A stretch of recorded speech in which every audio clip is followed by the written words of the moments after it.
Hello everyone. The focus of this presentation is going to be on sensory modulation and its application to trauma-informed care. So my name is Jenna Steckschulte. I am an occupational therapy student from Kettering College. That's in Dayton, Ohio. I graduated from Ohio State in 2017 with a bachelor's degree in human development and family science. And I'll be graduating from Kettering at the end of April with my clinical doctorate in occupational therapy.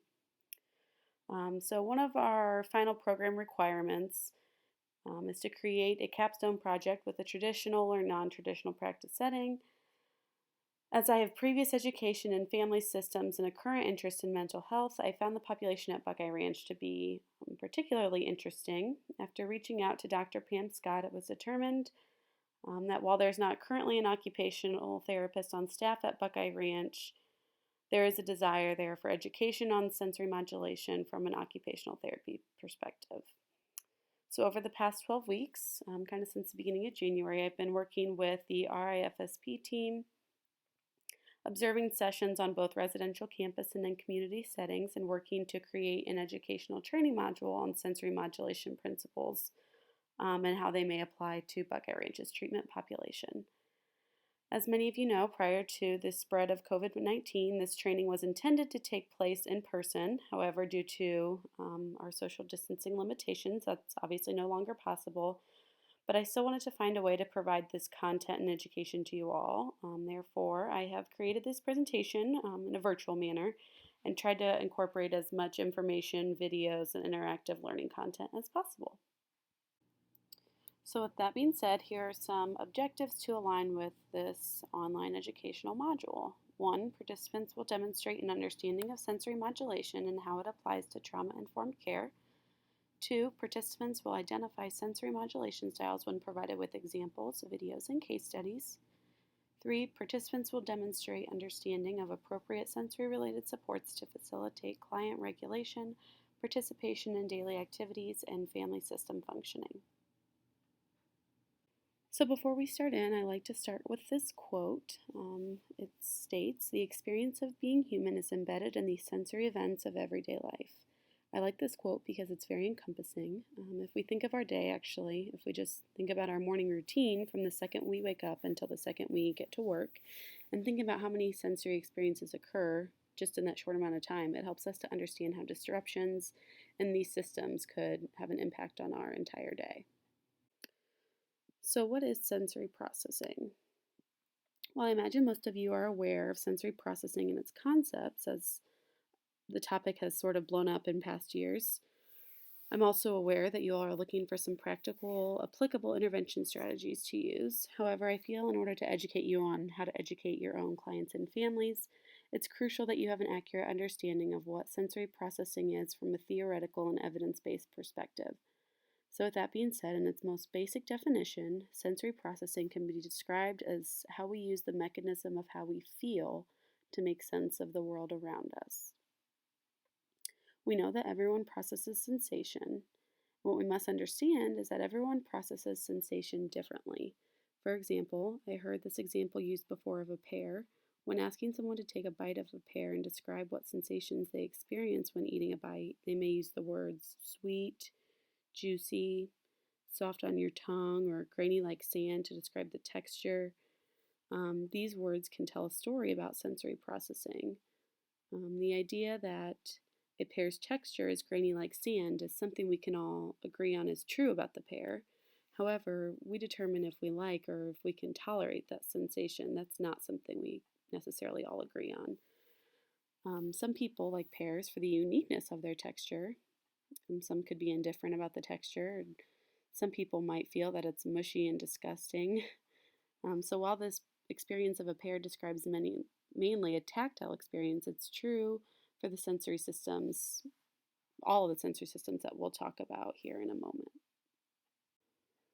So why is this topic important? Why is it important that we learn about sensory processing? When looking at statistics and who it all impacts, our recent studies reveal that sensory-related difficulties as an isolated deficit impact approximately 16% of children, which comes out to be about 1 in 6 children. Additionally, statistics show that up to 88% of children with already diagnosed disabilities report difficulty processing sensory input. Thus, we know that sensory differences are present on their own, however, they can be exacerbated by the presence of a disability.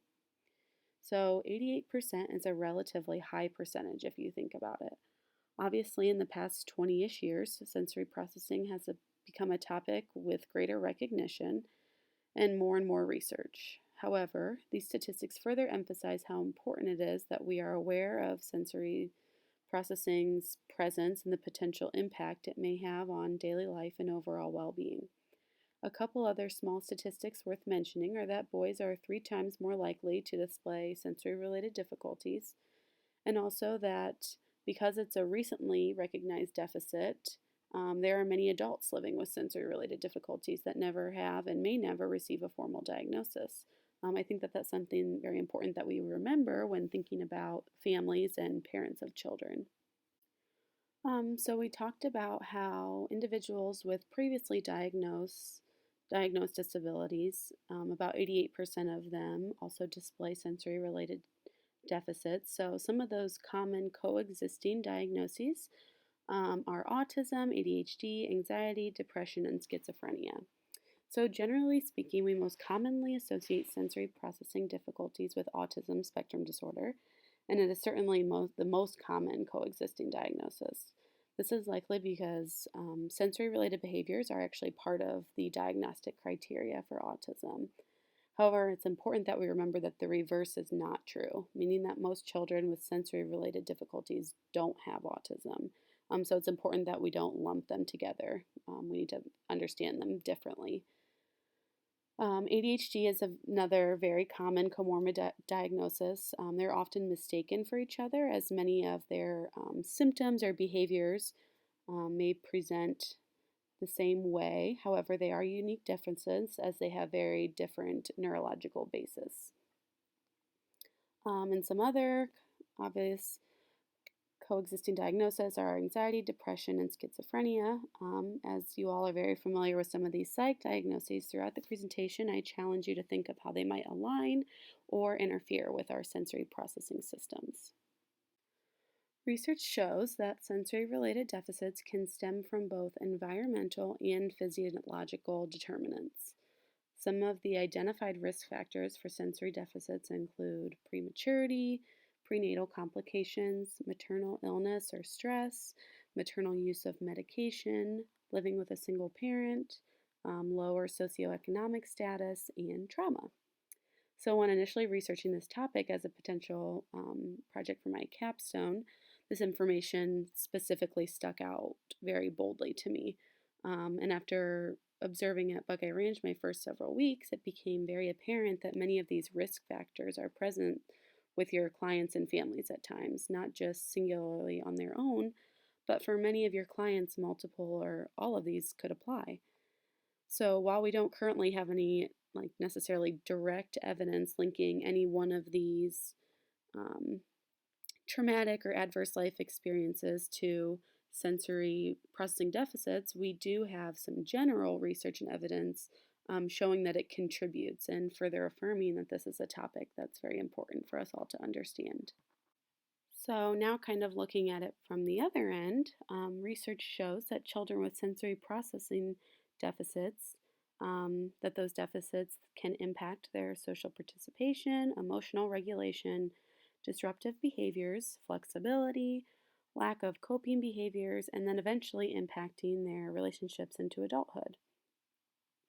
I don't mean to sound redundant, but when reading that list, some of those light bulbs again are going off, thinking about how a child's sensory processing could potentially be contributing to many of the behaviors your clients are presenting with or how they're impacting their family system functioning. So we're going to take that information from the past couple slides and we're going to sidebar here and kind of talk about how sensory modulation impacts the family system as a whole. So research shows us that sensory-related deficits can cause increased parental stress and exhaustion due to the strain that it has on daily routines and activities. Without proper intervention, the behaviors associated with sensory modulation deficits can be confusing, difficult to manage, and they can be very frequently occurring. Further, it causes restrictions on the parent and family's social lives because the behaviors associated with sensory differences are often seen as socially unacceptable, such as outbursts, continuous movements and noises, and or unpredictable meltdowns. Parents may stop taking the child altogether to public places such as restaurants, vacations, other people's homes, etc. And unless they have access to alternative childcare, they must just have to keep the whole family at home. So you can see how this could have an impact on the parent's sense of competence and questioning their ability to adequately parent. From what I understand, this is also very common with many of the clients and families you all treat, and is crucial in the steps to repair the family system as a whole. Within the development of my capstone project and my time here at Buckeye Ranch, I really wanted to further my own understanding and kind of look at how trauma and some of the neurosequential systems can impact or contribute to cycles of intergenerational trauma. So initially we were going to have Dr. Scott present on NMT within this presentation to tie in some interdisciplinary concepts. However, as that's obviously not feasible at this time, I've looked into a lot of the research surrounding NMT, and while I don't feel competent enough to provide a whole presentation on it, I do know that Bruce Perry's NMT theory supports that trauma impacts the healthy sequential development of the brain, and that also that research shows that some of our systems it can negatively impact are the primitive systems such as arousal, attachment, and some sensory systems, all the way up to our higher level cortex thinking such as modulation, reactivity, and insight. So specifically, I'm going to focus on how trauma impacts the development of these sensory modulation processes and attachment.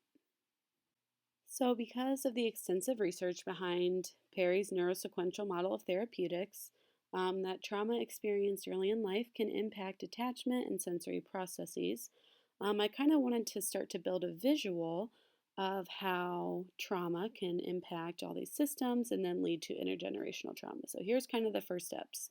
Trauma experienced early in life could impact either sensory modulation or attachment. Next, I looked deeper into how trauma and sensory modulation can impact the relationships within our family system and into adulthood. Through Bowlby's attachment theory and current research, we know that the tactile, visual, and auditory systems are the primary means of communication between a child and caregiver related to the caregiver's ability to meet their needs and provide soothing or regulation. This contributes to forming secure attachment. We also know that when those needs do not get met with the use of those three sensory systems, due to many possible reasons such as neglect, lack of resources, or lack of parental emotional availability, it can lead to insecure attachment. Because we know that sensory systems are involved in forming secure attachment, recent researchers have kind of looked into that relationship between the two. So now we have emerging research that was studying the relationship that shows that there is a significant correlation between sensory modulation and attachment. Further, they have found that sensory modulation and attachment are actually predictive systems, meaning that if a child has atypical responses to sensory information, they may also have difficulty forming healthy attachment to their primary caregivers. Or, on the other hand, a child who is insecurely attached to their caregiver may also struggle with correctly interpreting and responding to sensory stimuli from the environment. One example I read that kind of ties this all together was that if a child responds in a manner to protect themselves from sensory stimuli, such as crying or arching away from the stimulus, caregivers may become less confident and more tentative with their caring for him, thus creating less consistent and less frequent contact, and then leading into insecure attachment relationship. I will say it's worth noting that this is a foundational study, and further research should definitely be completed to support this predictive theory. However, the results from several other studies combined with this are enough to suggest that the relationship is present and should be considered when assessing or treating either sensory modulation or attachment. So here, referring back to our visual, we add a second arrow. So since we know that research shows that trauma can negatively impact sensory modulation, we now also have separate research that shows that attachment and sensory modulation systems are correlated and that deficits or poor development in one can be predictive of poor development of the other. And finally, we look at the research behind how all three of these processes can contribute to cycles of intergenerational trauma.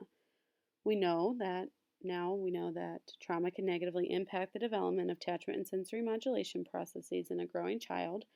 However, what happens if that child grows up with those underdeveloped neurosequential processes and maybe they were never addressed? We now have an adult with insecure attachment or sensory modulation deficits. And then if that adult has their own sensory modulation deficits that have been unaddressed, it may impact their ability to respond to or recognize their own child's needs. For example, a caregiver who is sensitive to auditory stimuli may become overstimulated by their infant's cry and may become overly frustrated or feel the desire to shut down.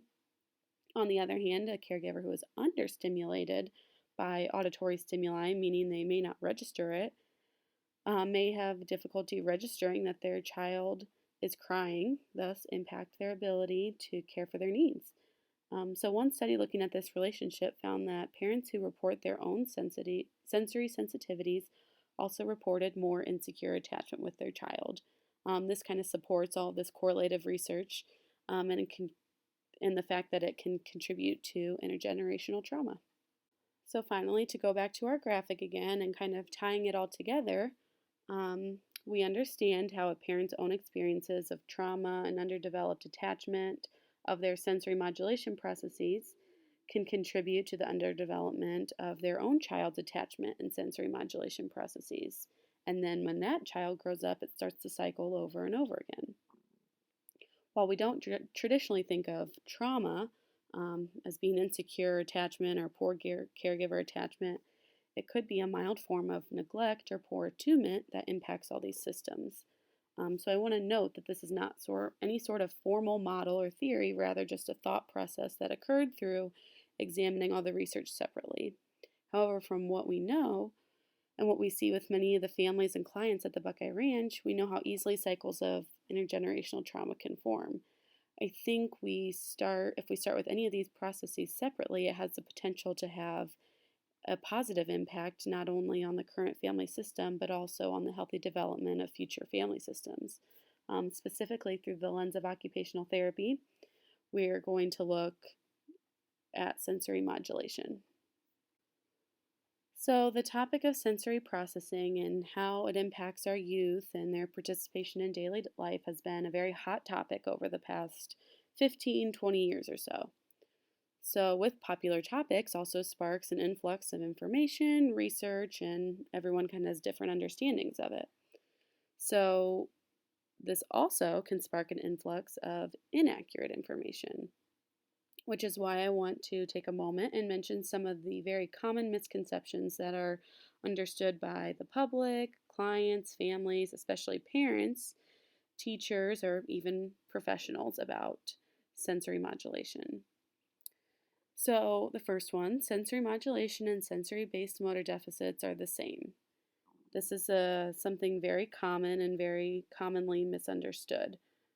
As occupational therapists, we treat both. However, we treat both deficits very differently. So I will go into the difference between the two here in a moment, but this is probably the biggest misconception that we're working to kind of correct.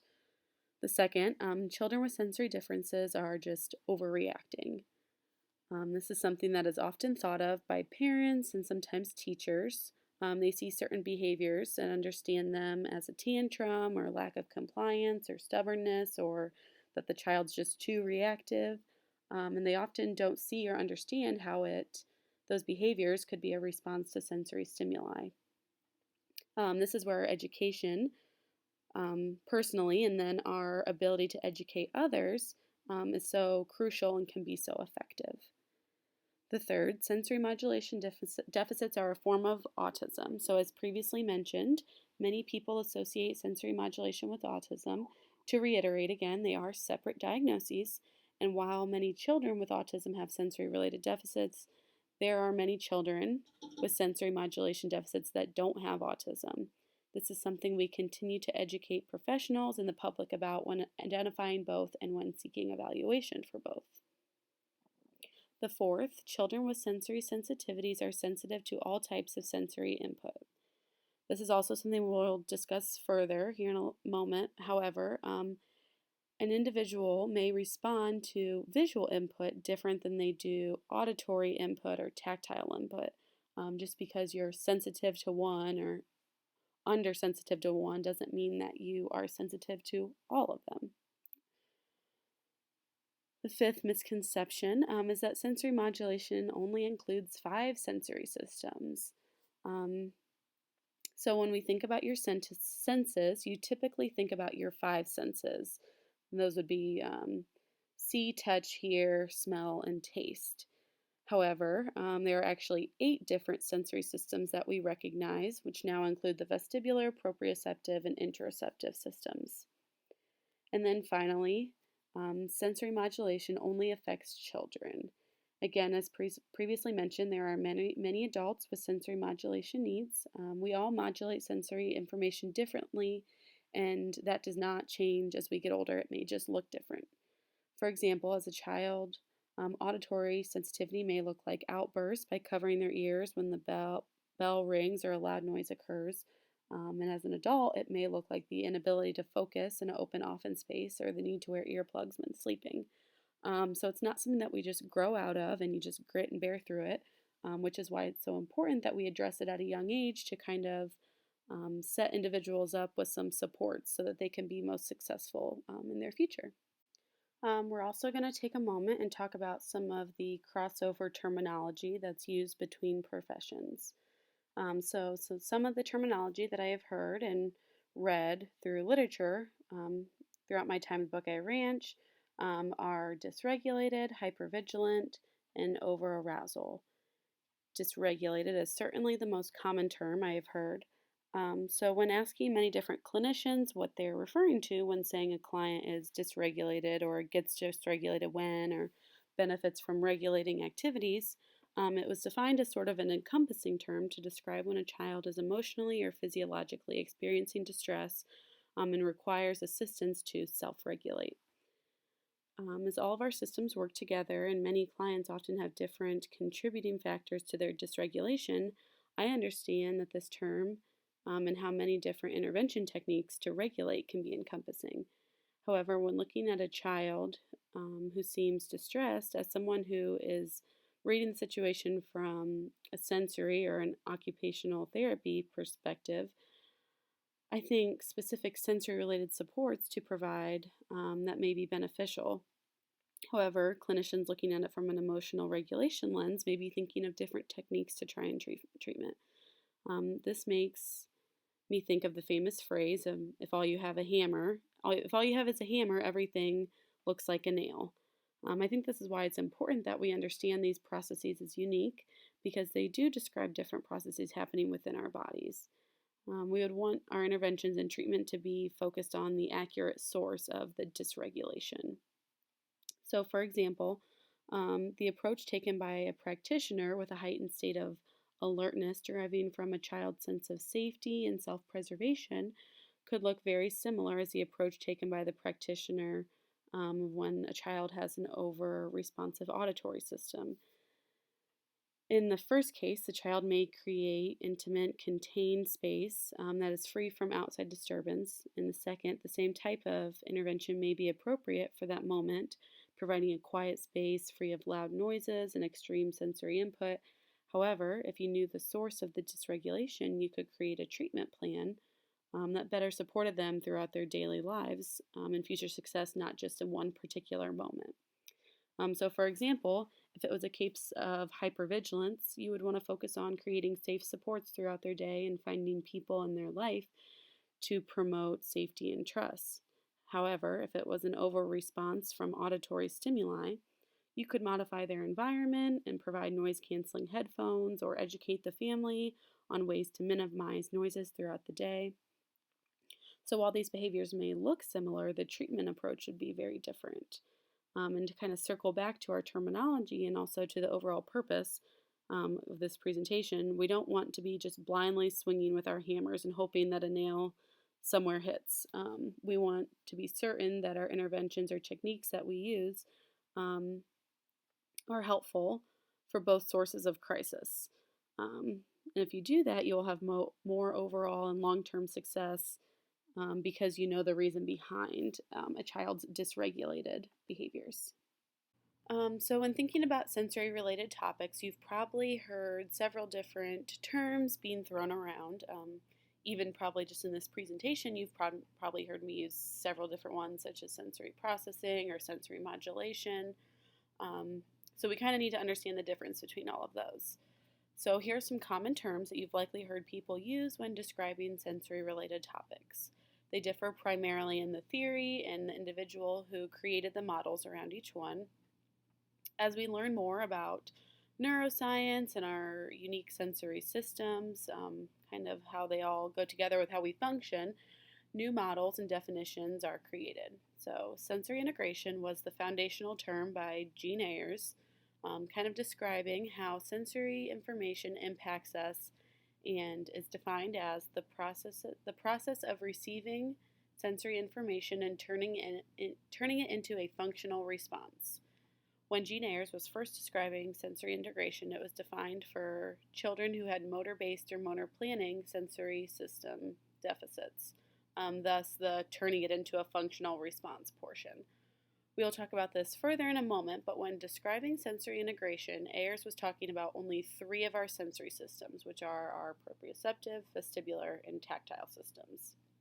So sensory integration only involves those three. So then years later, Lucy Jane Miller, also a big name in the sensory world, started using the term sensory processing, which is described as our ability to effectively process and integrate sensory information from the environment. So this is more of a broad and more encompassing definition because it describes not only how we process but also and integrate sensory information, but also how the environment around us or the sensory stimuli we receive through all 8 of our senses impacts us. So within this definition, it describes how our sensory processing abilities can be seen as effective or ineffective. So Miller kind of used this information to go on to try to create her own diagnoses called sensory processing disorder, which is described as when sensory signals are either not detected or don't get organized into the appropriate response. So this is the first time we kind of start to understand why sensory systems respond or don't respond to sensory stimuli. The final definition is sensory modulation, which was defined by Winnie Dunn as the process by which the brain decides if sensory input is important or not.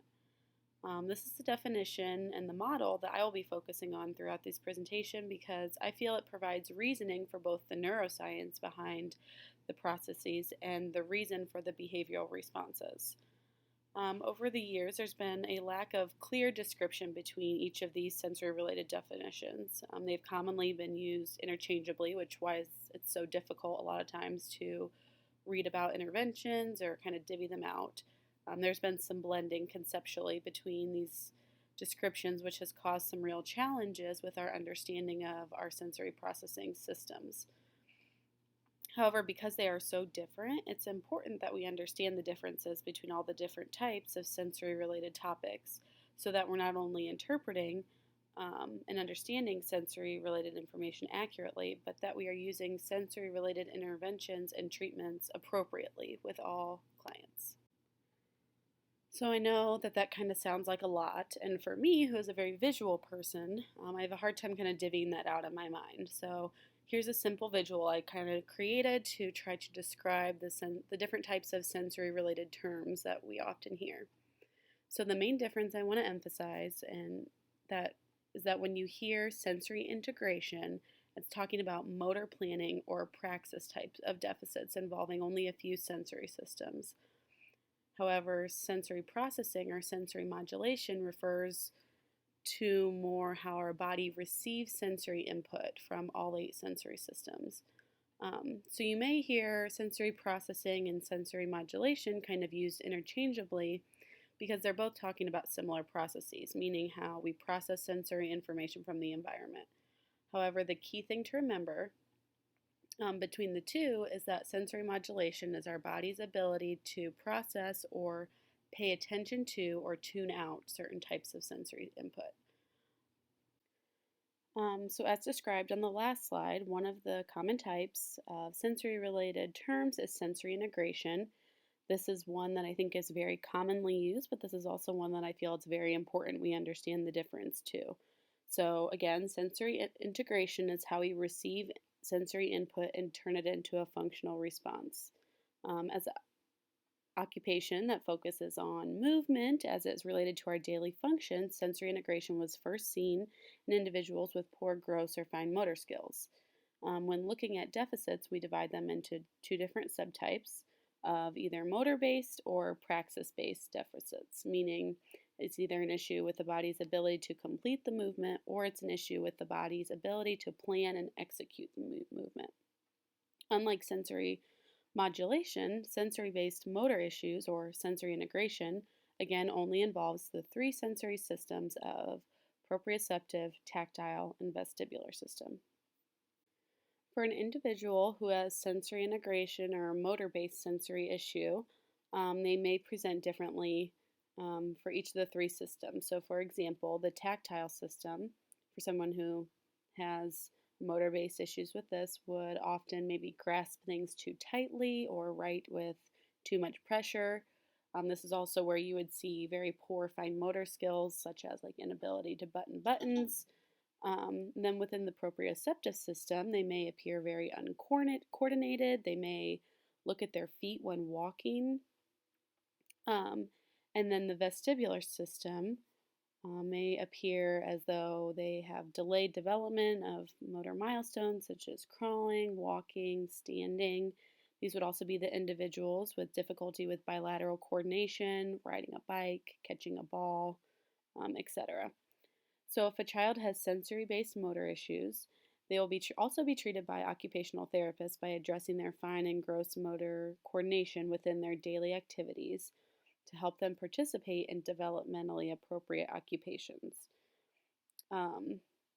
It's essential that we understand the difference between sensory-based motor issues and sensory modulation because there are many interventions that claim to be sensory interventions, and we need to accurately determine if they would be beneficial for a child based upon what we are aiming to treat. So meaning, someone says, here's an intervention. Well, is it aimed at more of a motor-based deficit or is it aimed at more of a sensory modulation-based deficit?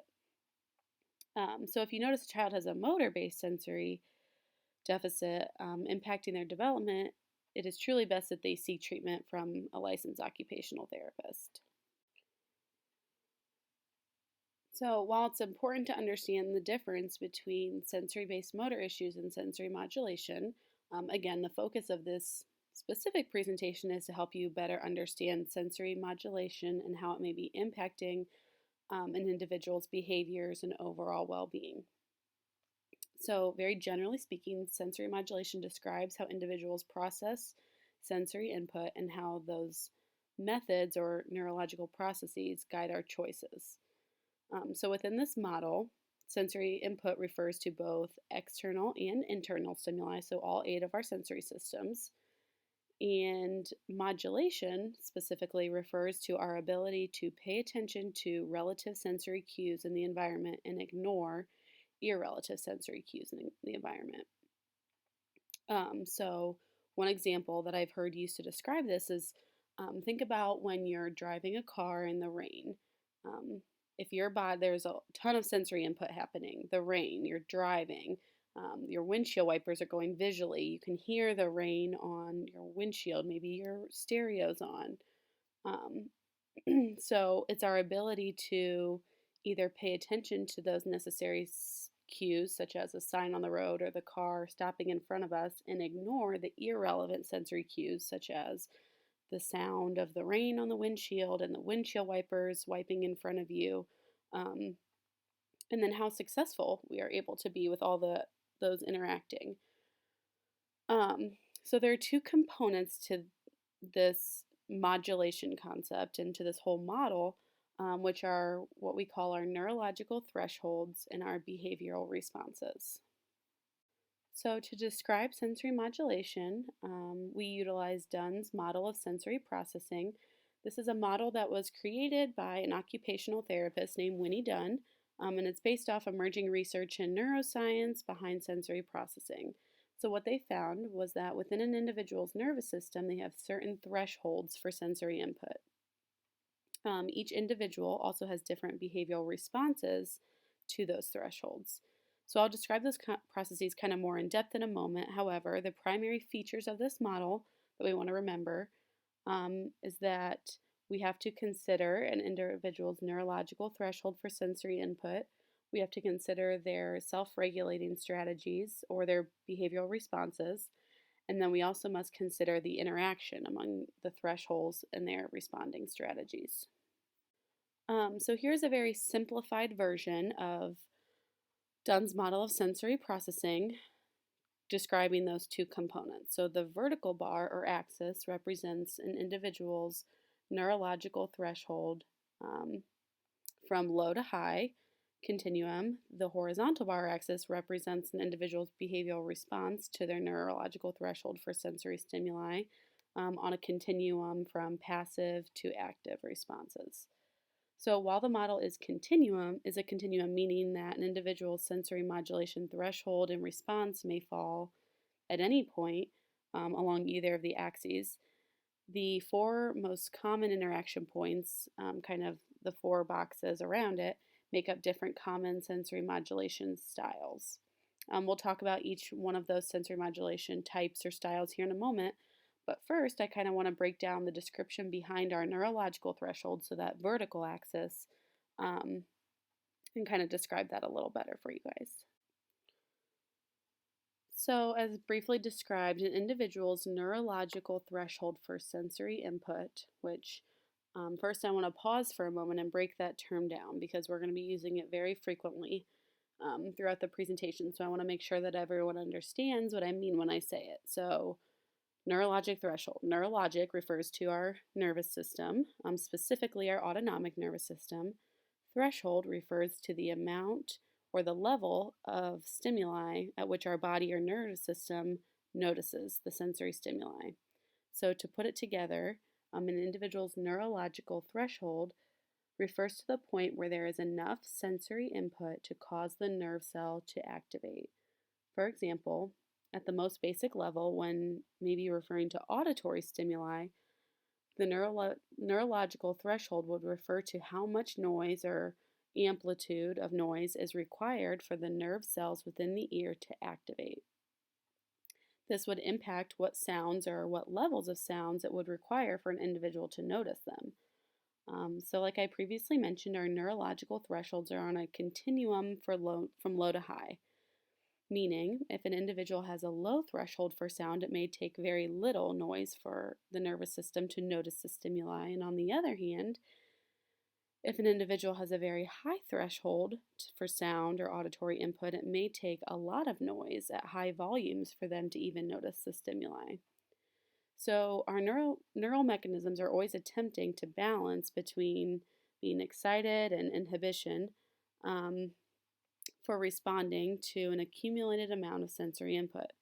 However, kind of what we get in return to this balance is the development of our neurological thresholds, which are generally considered to be fully developed around age 8. And from what we know is that they are influenced, our neurological thresholds are influenced by both genetic and environmental information. Again, there are often many different terms that are thrown around to describe an individual's neurological threshold for sensory input. For those with a very high neurological threshold, many people refer to their sensory processing abilities as under-responsive, hyposensitive, or sensory seeking. For those with a very low neurological threshold for sensory input, many people refer to them as over-responsive, hypersensitive, or sometimes defensive towards sensory input. So, breaking the two kind of down on each end of the continuum, individuals who have a high neurological threshold for sensory input require high levels of sensory input to activate their neurons. They often appear to react slower or less readily to sensory stimuli. These individuals may miss sensory stimuli that others would notice. When thinking about it as a bucket of water that needs to be filled to the top in order for them to notice the stimuli, you could think of it as though the individuals with high thresholds are working with a larger bucket or a bucket that has holes in the bottom, meaning they require a lot of sensory input before it's noticed. And then on the other end, individuals who have low neurological thresholds for sensory input have a nervous system with neurons that trigger more readily to sensory stimuli. So they will notice the sensory stimuli more easily and more often because of how readily their sensory systems activate. They may appear more distracted by both internal and external sensory input. When thinking about the example of the bucket of water, individuals with a low threshold may be working with a thimble-sized bucket, meaning it only takes just a tiny amount of water or sensory input for their bucket to be full. So, because neurological thresholds, this component within the model, is a very cornerstone part of it, I want to take a moment and sidebar and talk about the physiology behind our neurological thresholds. I feel that this is probably the component of the model that is most crucial for us to understand both personally and to be able to communicate to others, to teachers, to parents, etc. But the main takeaway is that our neurological threshold or response to sensory input is a physiological response. And it's that physiological internal response that influences our ability to successfully emotionally regulate and self-regulate. So this goes back to our common misconceptions that it's not a child just overreacting to sound because they don't like it. It's the body having an internal physiological fight, flight, or freeze response to this type of sensory input. So the physiological component to sensory modulation is apparent when looking at an individual's autonomic nervous system. We know that our autonomic nervous system regulates our ability to adapt to environmental changes through modulation of sensory, motor, visceral, and neuroendocrine functions. This balance occurs through our sympathetic and parasympathetic nervous systems. These two branches of our ANS function together to promote adaptation and self-regulation in response to internal and external environmental demands.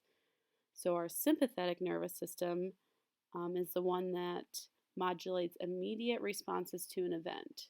This is what we call our fight, flight, or freeze reaction, while our parasympathetic nervous system modulates our visceral and neuroendocrine systems with self-regulation and ability to recover from a stressor.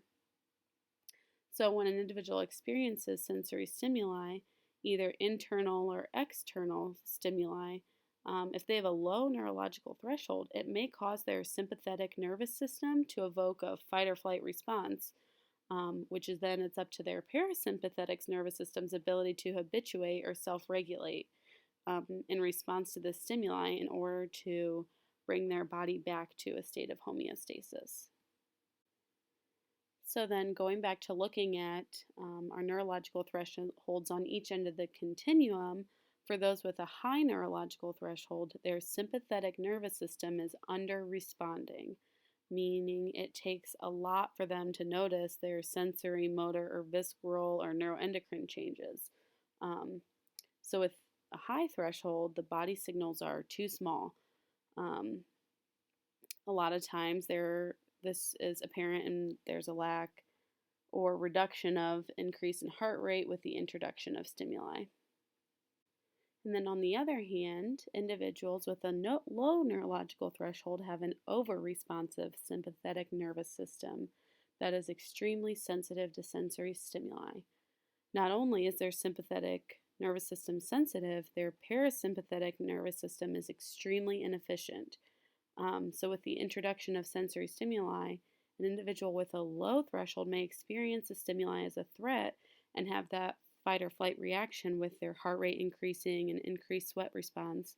Then, while a typically functioning, what we consider typically functioning parasympathetic nervous system would come in and help the body self regulate, this inefficient parasympathetic system can take up to 3 hours to help the body return to a point of homeostasis.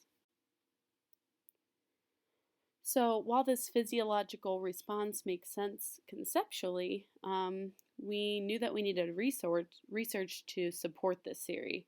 So, previously, there's been a lot of devotion to building the framework behind sensory modulation and sensory processing from social theories, observation, parent survey on behaviors that their child presents with.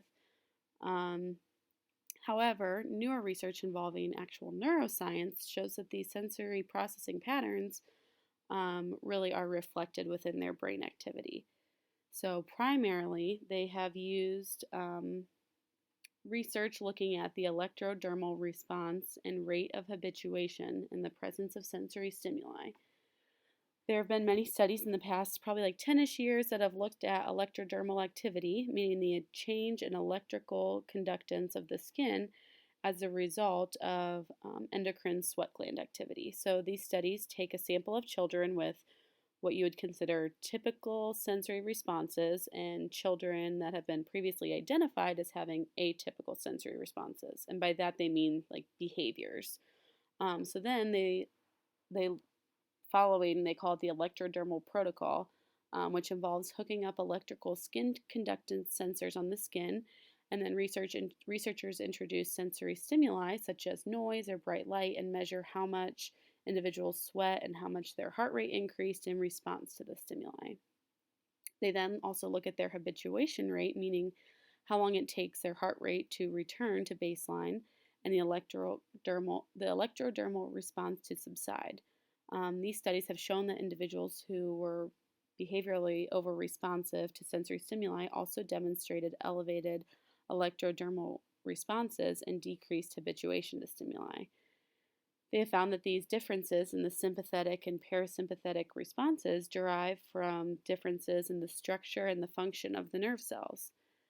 So researchers use these results to suggest that an individual's sympathetic and parasympathetic nervous systems may disrupt their ability to achieve and maintain a calm, focused state in the face of sensory stimuli encountered in daily life. Further, something that we can definitely all agree upon is that when an individual is in crisis, internally their ability to participate in healthy social interactions is very limited, which is why we see that in the presence of crises. So if they're normally baseline, their neurological threshold is low or high, in the presence of crises, it pushes them even further onto either end of the continuum, which can make it obviously very, very difficult to function in these situations. So because our neurological thresholds impact how we notice or detect sensory input, they then can impact how we respond to or become irritated by sensory input. So it can be difficult for individuals to balance the demands of their neurological thresholds with their cognitive mechanisms, such as attention, memory, problem solving.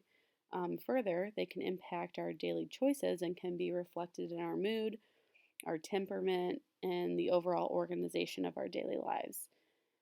So back to our example of sound, if someone who has a low threshold for auditory input is in a loud and chaotic environment, such as a school setting, it can make it very difficult, as you can imagine, to focus and pay attention on cognitive tasks when the body physiologically feels as though it's in crisis.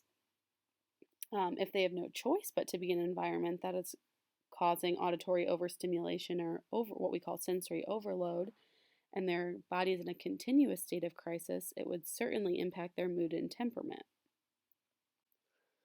So now that we have a deeper understanding of our neurological thresholds, I want to get back to Dunn's model of sensory processing and understand how someone with a physiological response to sensory input is not enough. We know that our internal responses and feelings often have a significant impact on our external responses. Thus, that is where her behavioral response component fits within the model. So, as we know, the thresholds are on a continuum of low to high. The behavioral response we have to sensory input is also on a continuum, but from passive to active. So, when looking at these two ends of the continuum, individuals with high or low neurological threshold can often be internally dysregulated by the presence or lack of sensory input. Therefore, they employ different self regulation strategies to help themselves manage or to achieve a sense of internal homeostasis. So, those who have a passive behavioral response, we think of as they let things happen all around them or let the sensory input occur as usual and then they respond to it. It is often described that they are acting in accordance with their neurological threshold, meaning they allow the sensory input and don't do anything to make sure that it doesn't occur. It is common that those with passive responses are living with sensory deficits, and because they are passively managing it, it goes unnoticed. On the other hand, those that have the active behavioral responses are the ones that we typically think of when thinking of sensory processing deficits. Those are the ones with the active behavioral strategies. They use them by trying to control the amount and type of sensory input they experience, meaning they are trying to actively either achieve or avoid triggering their neurological threshold. So here's a diagram of Dunn's model of sensory processing that is most commonly used. If you were to Google it, this is probably the one that would initially pop up.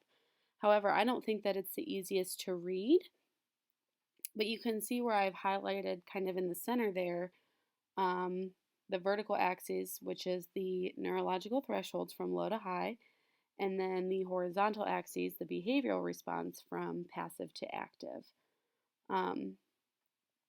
Again, what I've highlighted in the center are those interaction points that we talked about earlier within the model. So Dunn used those four points of interaction between the two continuums to describe four different sensory styles of sensory modulation.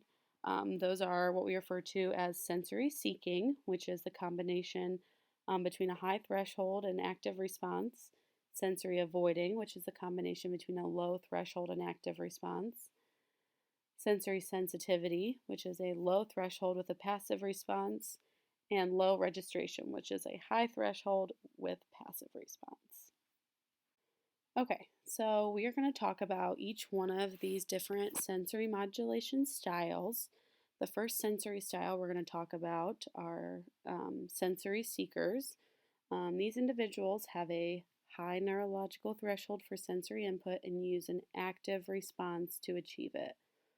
So sensory experiences in an average daily life are not enough for them because of their high threshold, and they're often searching for additional sensory experiences for themselves so that they can achieve that threshold.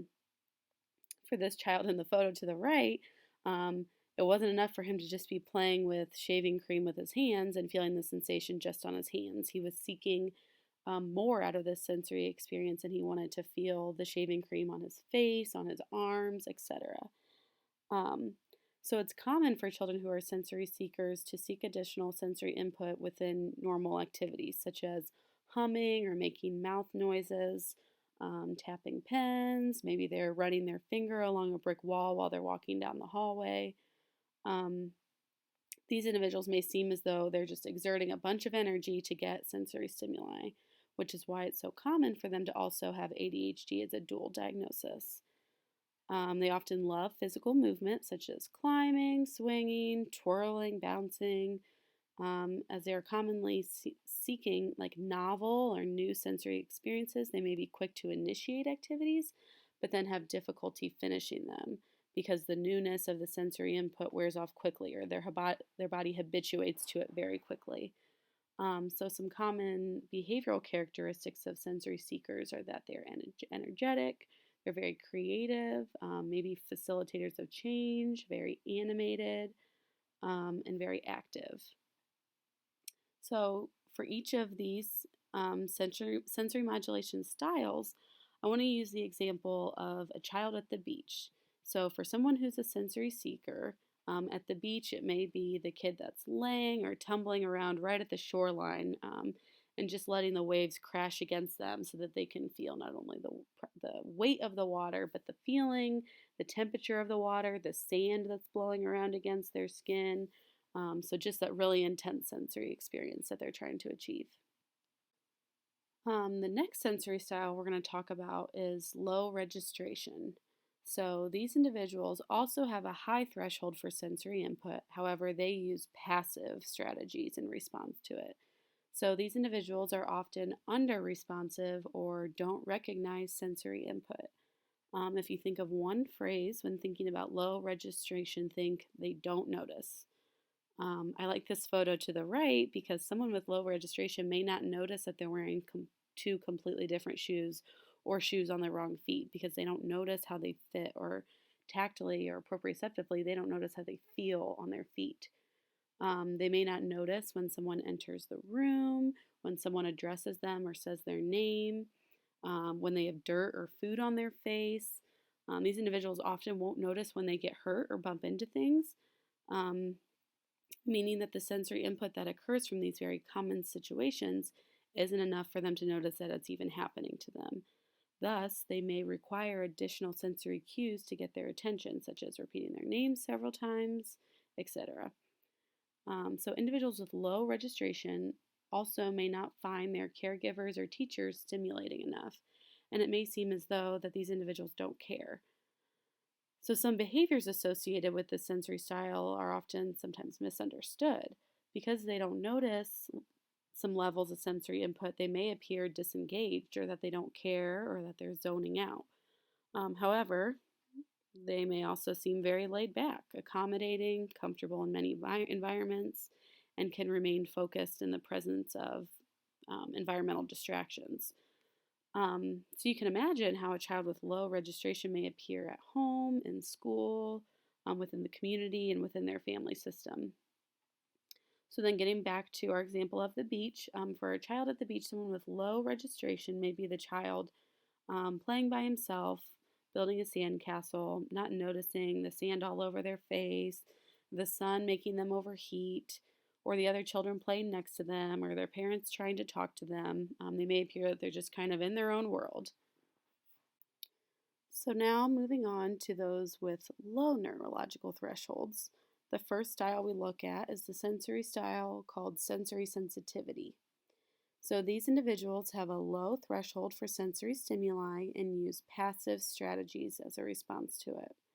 These individuals have nervous systems that are geared to notice every detail and notice the sensory stimuli more readily than others. However, they still let it happen, thus having the passive response. So it's important to note that they still may be experiencing an internal physiological response to the stimuli, and they may still feel that fight or flight or freeze feeling on the inside, but they don't address it externally to try to prevent it from happening. So these individuals may experience caregivers or large group scenarios as very overwhelming. They're trying to internally manage the potential of becoming overwhelmed. So they may seem cautious, highly aware, or detail oriented. So when I say manage, I don't mean that they're trying to avoid it. They just seem very maybe hyper aware of it. So one interesting example I heard about sensory sensitivity one time was someone talking about going to the movie theater. They were talking about how going there and how all they could hear throughout the movie is the sound of people chomping on popcorn kernels and shaking them against their box, and the squeaking sound of the straws in the cups as people go to drink. So while these are sounds that we hear at the movie theater, if we were paying attention to them, we are often subconsciously hearing them and able to drown them out and focus on the movie. But for someone with a sensory sensitivity, they may not be able to focus on the movie because these sounds are so distracting and so bothersome. So this individual may still go to the movie and in the presence of these distracting noises may remain silent, but it's still very internally frustrating and distracting to them. So now, thinking about that, imagine a child in a classroom full of 20 other students and how difficult it may be to focus, or how sensory stimuli occurring around them could interfere with their ability to focus or participate on their daily tasks. Um, so then back to our beach example. At the beach, the child who has a sensory sensitivity style would maybe the child that's sitting in the sand playing with others but doesn't move around in the sand from the spot they initially sit down in.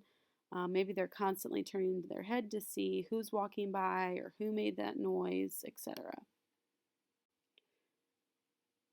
So our final sensory modulation style we're going to talk about is sensory avoiding. These individuals have a low threshold for sensory input and use active strategies in response to it.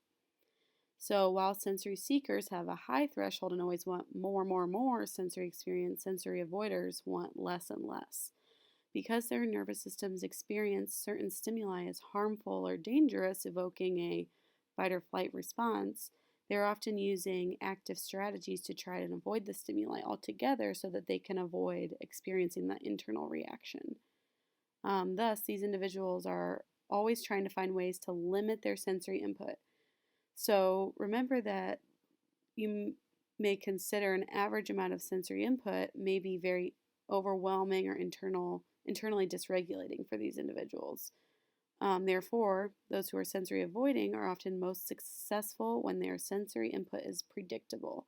So this is a key feature of sensory avoiders. They will like and be most successful with a very strict routine because they will know when sensory input is going to occur and they can manage it before it happens.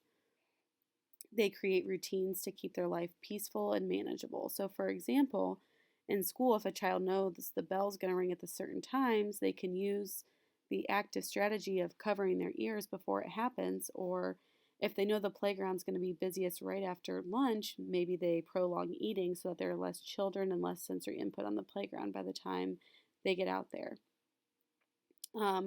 However, these are also the children that when unpredictable sensory input happens, they may seem to have a meltdown in response to it because they're constantly working so hard to avoid sensory input that when it happens so fast without any warning, they may become very internally and emotionally dysregulated very quickly. So some common behaviors that may present with sensory avoiders are that maybe they look very ritualistic or controlling. They may seem bossy when playing with their peers, or sometimes maybe inflexible. However, these individuals may also be very successful independently or when they're playing alone. So a child on the beach who is sensory avoiding may refuse to ever leave the beach towel. They may use shovels to build a castle instead of their hands. They may want their sunglasses or hat on at all times. They may hate being in the ocean because of the unpredictability of the waves or the sand against their body. So the beach may be honestly a total nightmare for a child with this type of sensory style. Okay, so now that we've talked about each different sensory style, I kind of want to attempt sort of an interactive activity here where I'm going to provide you with some video examples and they each are going to align with a particular sensory style. Initially what I wanted to do was to be able to provide these videos within this presentation video. However, due to YouTube copyright laws, we were not able to do that. So what we're going to try is I'm going to have you pause this video, and then if you look down in the description of the video, there's 4 separate links to the example videos that are on the screen. So I want you to click on them, watch one video, come back to this presentation, hit play again, and then I'll describe kind of which sensory style it aligned with, why, pause it again, go to the next video, watch it, come back, listen to my description, etc. I know it's a little bit complicated, but I think that this interactive activity is a good way to kind of challenge yourself with the content that we've learned thus far.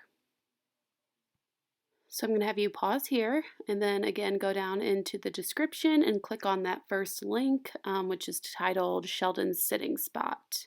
Watch it and then come back. Okay, so when watching that first clip, which is a clip from Sheldon from The Big Bang Theory, we see an example of sensory avoiding. So we first consider when watching this video what we feel his threshold for sensory input is, low or high.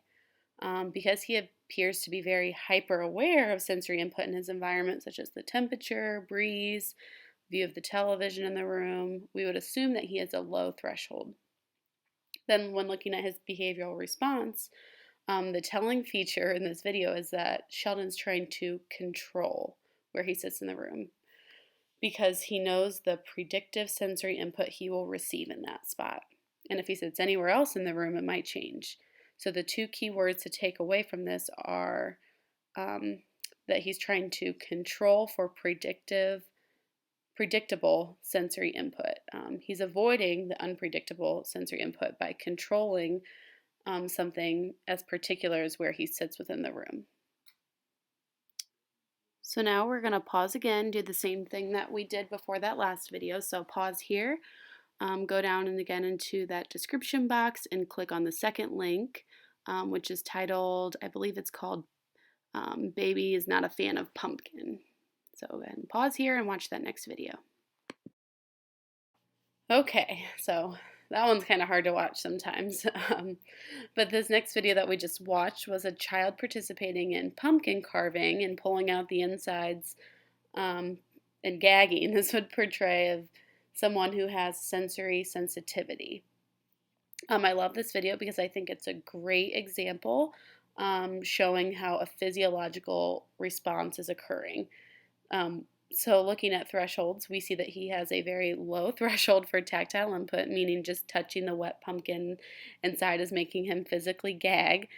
This is also a relatable example showing thresholds because for about half of us, touching pumpkin guts is not bothersome, but for the other half, they feel gross and icky and may even cause us to gag.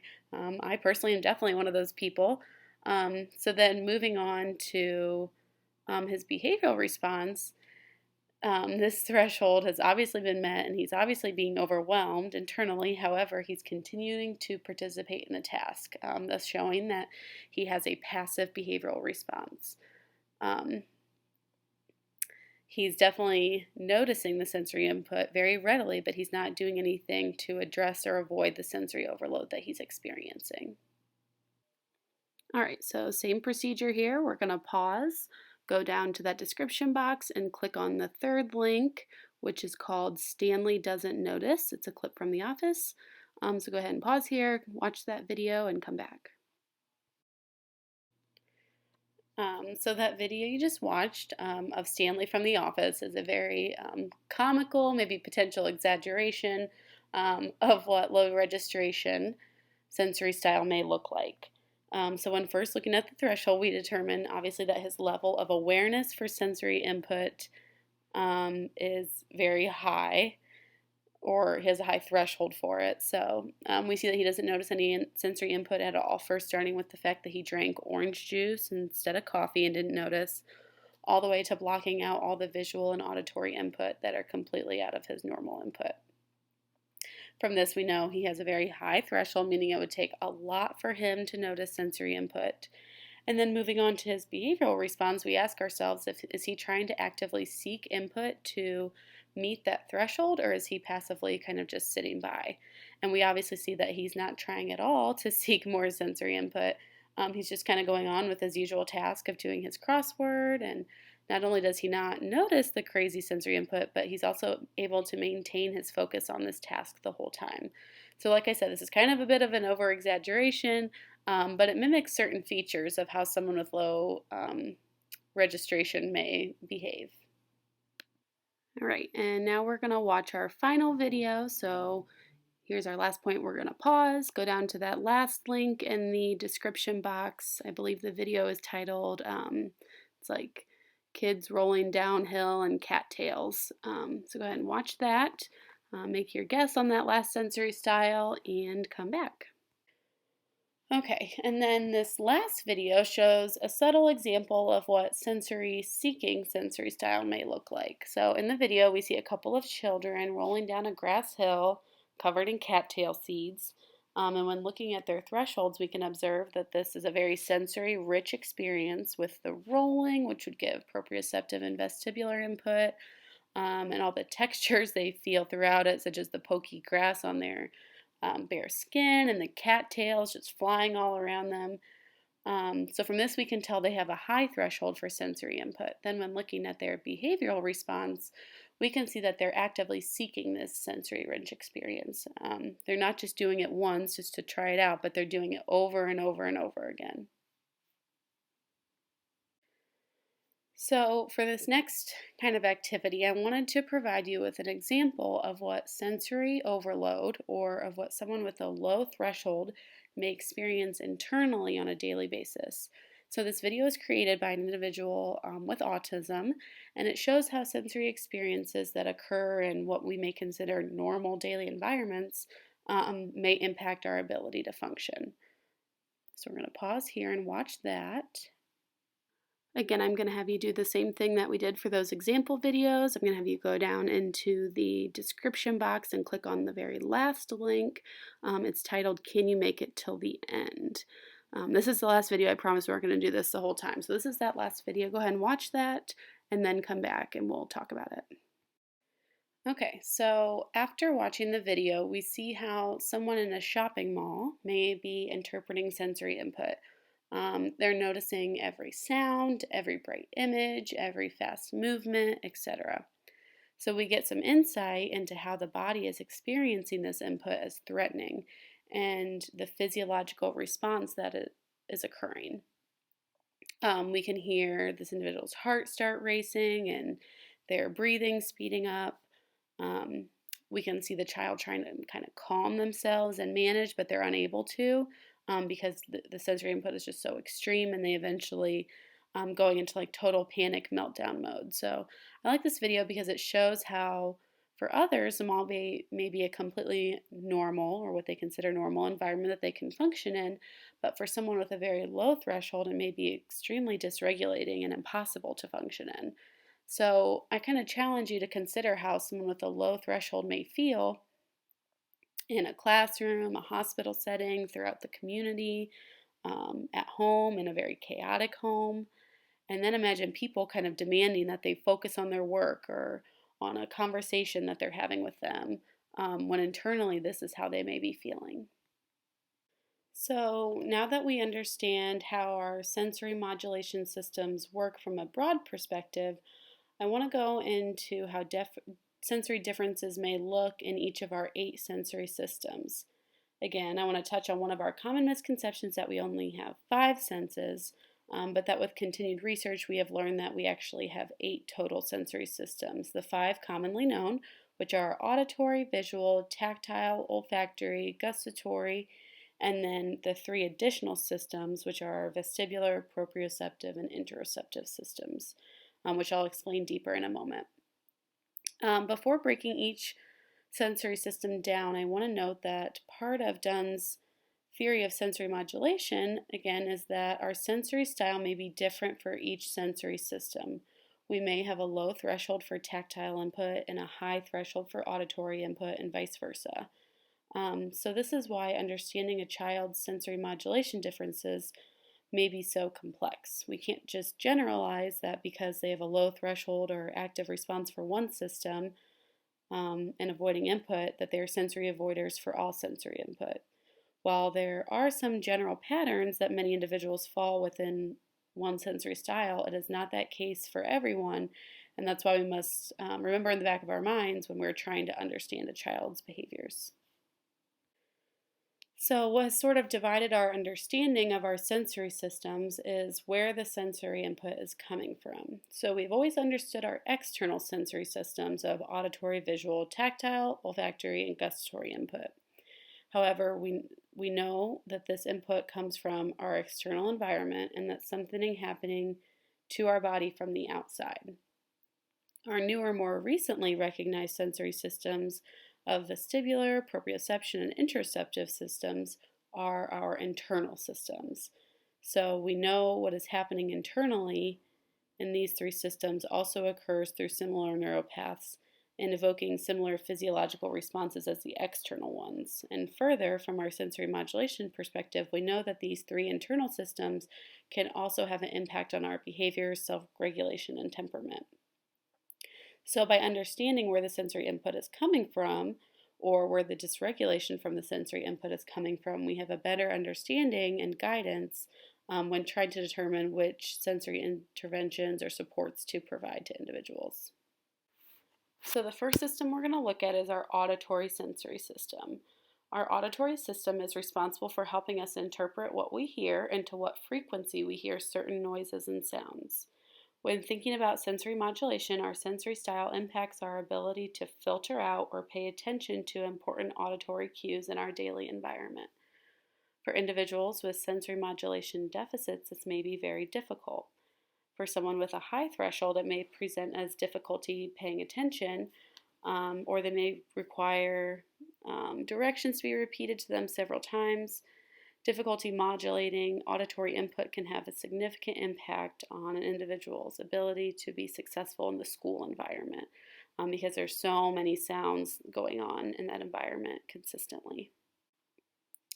Our visual sensory system is responsible for how we interpret what we see regarding colors, shapes, lighting, movement, etc., within our environments. So our sensory modulation systems help us process the visual stimuli and determine what is necessary or unnecessary information.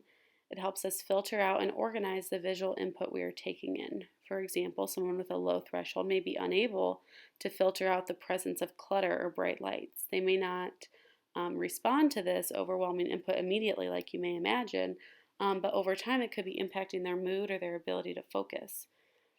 Another important thing to note is that our visual system is often responsible for how we process someone's nonverbal cues they're giving us via facial expression or body language. So someone with a very low threshold may notice and pick up on these cues from others very well, and potentially at times maybe they're hyper aware of them, while someone with a very high threshold may not notice these nonverbal cues at all. So this is helpful, I think, to understand when questioning why an individual can't tell if we're mad or upset. So we also know that individuals process visual input at different speeds. For example, individuals with autism who tend to have a very low threshold for external sensory stimuli process visual input faster than others do. That can be very helpful, and that can also be very overwhelming. So after talking about the auditory and visual systems, I want to sidebar and talk about how someone's sensory modulation and style is not inherently good or bad. It's easy for us to think about how it negatively impacts our daily functioning, but it's important for us to understand that and have families understand that it can be kind of a double-edged sword. So having a very high threshold or a very low threshold for auditory or visual input can have its benefits. Having a very high threshold can be helpful when trying to focus on tasks in an environment where people are walking by, where there's loud noises, or having a television on might not be distracting for them because the nervous system isn't paying attention or it's filtering out all of those cues. It may make them very laid back, etc. But on the other hand, so for someone with a very low threshold, it's easy to see how it might be difficult, but they can also be very detail-oriented. It can be beneficial because they notice all the small stuff, such as a change in someone's tone of voice or their body language, or their observation skills. They can maybe read the mood of a full room of people, which can obviously have its benefits when determining how we interact with our peers.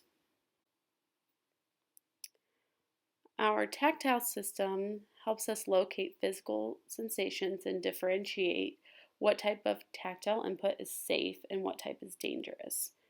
So our tactile system is one that we often think of when thinking about sensory processing deficits.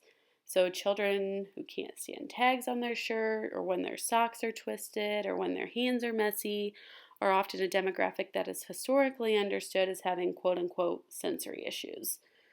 So with that understanding of sensory modulation and neurological thresholds, we know that this having a meltdown over the tag in their shirt or dirt on their hands um, could be someone with a low threshold for tactile input, and that these common sensations are causing sensory overload and internal physiological crisis. So someone with a low threshold, light touch or someone brushing by them on their way by may be interpreted as dangerous or invoking an immediate fight or flight response. The tactile system is another system that is closely associated to social interaction because we naturally touch each other as we interact throughout the day, whether it be intentionally with a handshake or a pat on the back, or unintentionally as maybe we're passing through a crowded hallway. So, sensory modulation with the tactile system can be very complex um, because different receptors within our skin and our tactile system detect and perceive different types of touch. It's possible to have a low threshold for certain types of tactile input and have a high threshold for others.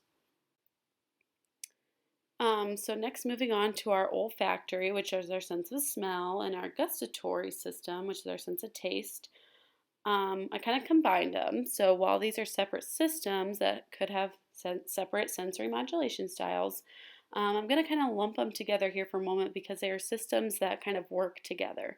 So our olfactory system, again, refers to our sense of smell.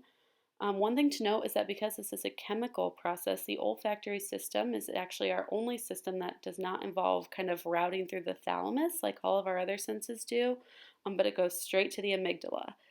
So that's why we have very strong memories and emotions associated with certain scents. Our gustatory system refers to our sense of taste. From a sensory modulation perspective, it kind of helps us identify which foods taste good, which foods may be dangerous. Certain foods may cause comfort or alarm. When we associate those who are picky eaters with low thresholds for gustatory input, um, so while it's often common that the texture of the foods is disliked, there's also sometimes a gustatory component. So when someone with a low threshold may not like foods with strong flavors, such as spicy or citrusy foods. On the other hand, someone with a high olfactory or gustatory threshold may prefer or seek out these really strong scents or spices within their daily life. The next system we're going to talk about is the vestibular system. So when you think vestibular system, think movement. However, because movement's involved in almost everything we do, the vestibular system is very complex and also very impactful. Its primary role is to work with our auditory and visual systems to help maintain our balance. So that's probably what you think of when you think vestibular balance. So because it helps control our balance, the vestibular system has a very close relationship with our sense of safety, survival, arousal, and attention. Additionally, it can impact our alertness, our coordination, visual tracking, digestive systems. So, it impacts a lot. And the complexity of the vestibular system lies in the role of our inner ear, specifically our semicircular canals and the otoliths. The semicircular canals contribute to our alertness. They are activated or amped up by acceleration or deceleration, by rotation, and by unpredictable movements. On the other hand, our otoliths are beneficial in calming us down. They are activated or most effective when we are completing linear, predictable movements, such as going front to back, side to side, or up and down in a very rhythmic manner. So when thinking about sensory integration and sensory modulation, remembering that they are two very different processes, we look at how the vestibular system from a sensory integration perspective, we're looking at our capabilities related to movement, balance, and coordination. However, when looking at our vestibular system from a sensory modulation perspective, we're looking at how vestibular input or movement impacts our physiological or internal regulation. So what sort of movement can we pay attention to or ignore? One example that helps me differentiate this is someone with a low threshold for vestibular input would be the person who gets motion sickness really easily or feels sick or dizzy if they stand up too fast, whereas someone with a high threshold for vestibular input maybe would love or would easily tolerate roller coasters or activities with a ton of motion. The vestibular system is one that we have a little more understanding on when it comes to healthy development and activities that support healthy development of the vestibular system. We know that physical developmental activities such as rolling, crawling, climbing, and then all the way to maybe jumping and swinging are necessary for healthy development of our vestibular system. When our body isn't experiencing these movements throughout neurodevelopment, it can kind of cause an underdeveloped vestibular system, making the brain and body feel unsafe in the presence of movement, thus initiating sort of a survival mode response to the presence of movement. Research also shows us that those with underdeveloped vestibular systems have difficulty sitting, sitting still, with their balance, with motor planning, problem solving, attention, and organizational skills. So knowing all of this and knowing that we need some of these consistent developmental movements from infancy to adulthood, let us consider maybe how trauma, especially neglect throughout infancy and early childhood, may impact the healthy development of our vestibular system. On the other hand, knowing some children or individuals that have experienced trauma, do we see any of these deficits? And do we see them as an underdeveloped vestibular system potentially playing a role? Obviously, we don't know for sure because we know that correlation doesn't equal causation, but I think it's something interesting to think about and consider. Proprioception is one of our more recently defined senses. Proprioception helps us determine where our body is in space. So when you think proprioception, think muscles and joints. Proprioception is another one of our sensory systems that's involved in both sensory integration and sensory modulation. So when you think of someone with an underdeveloped proprioceptive system, from a sensory integration perspective, they may be very uncoordinated because they have difficulty knowing where their body is in space. So they're clumsy, awkward, they may bump into things. And as many of you are working with adolescents, I do want to touch that proprioceptive deficits, specifically motor-based proprioceptive deficits, are very common during quick times of growth. However, when you think about proprioception from a sensory modulation perspective, we think about what proprioceptive input we're able to pay attention to or ignore. As we know, proprioception has to do with our muscles and joints. Proprioceptive input comes from movements in our muscles and joints, but also pressure to those muscles and joints.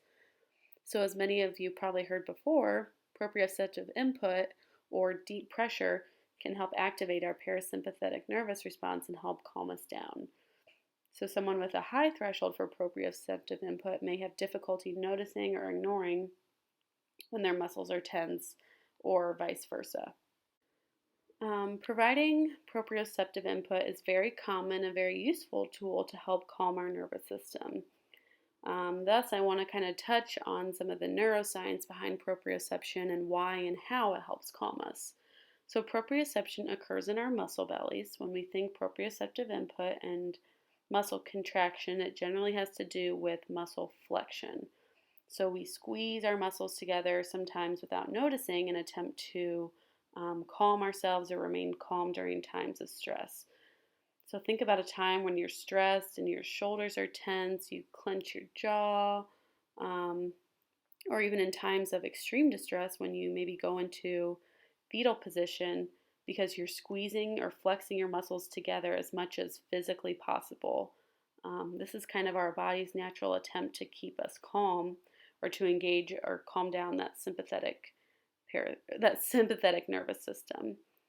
So what's happening from a neuro perspective is that every time the muscle belly squeezes and contracts, the signal goes through the nerve and into our spinal cord and into our Golgi tendon receptors, which is maybe something you've heard referred as our proprioceptors, and then sends a signal to our brain via the anterior spinal thalamic tract. So proprioception has to do with how we experience pain. When something is painful, such as a scrape, hot temperature, or for some people, it could even just be light touch. When one of those things happens, it travels through our lateral spinal thalamic tract. Our lateral spinal thalamic tract is our survival tract, or what we consider our fast lane. And the signal in that tract goes directly up to the thalamus and then to our motor cortex when we respond.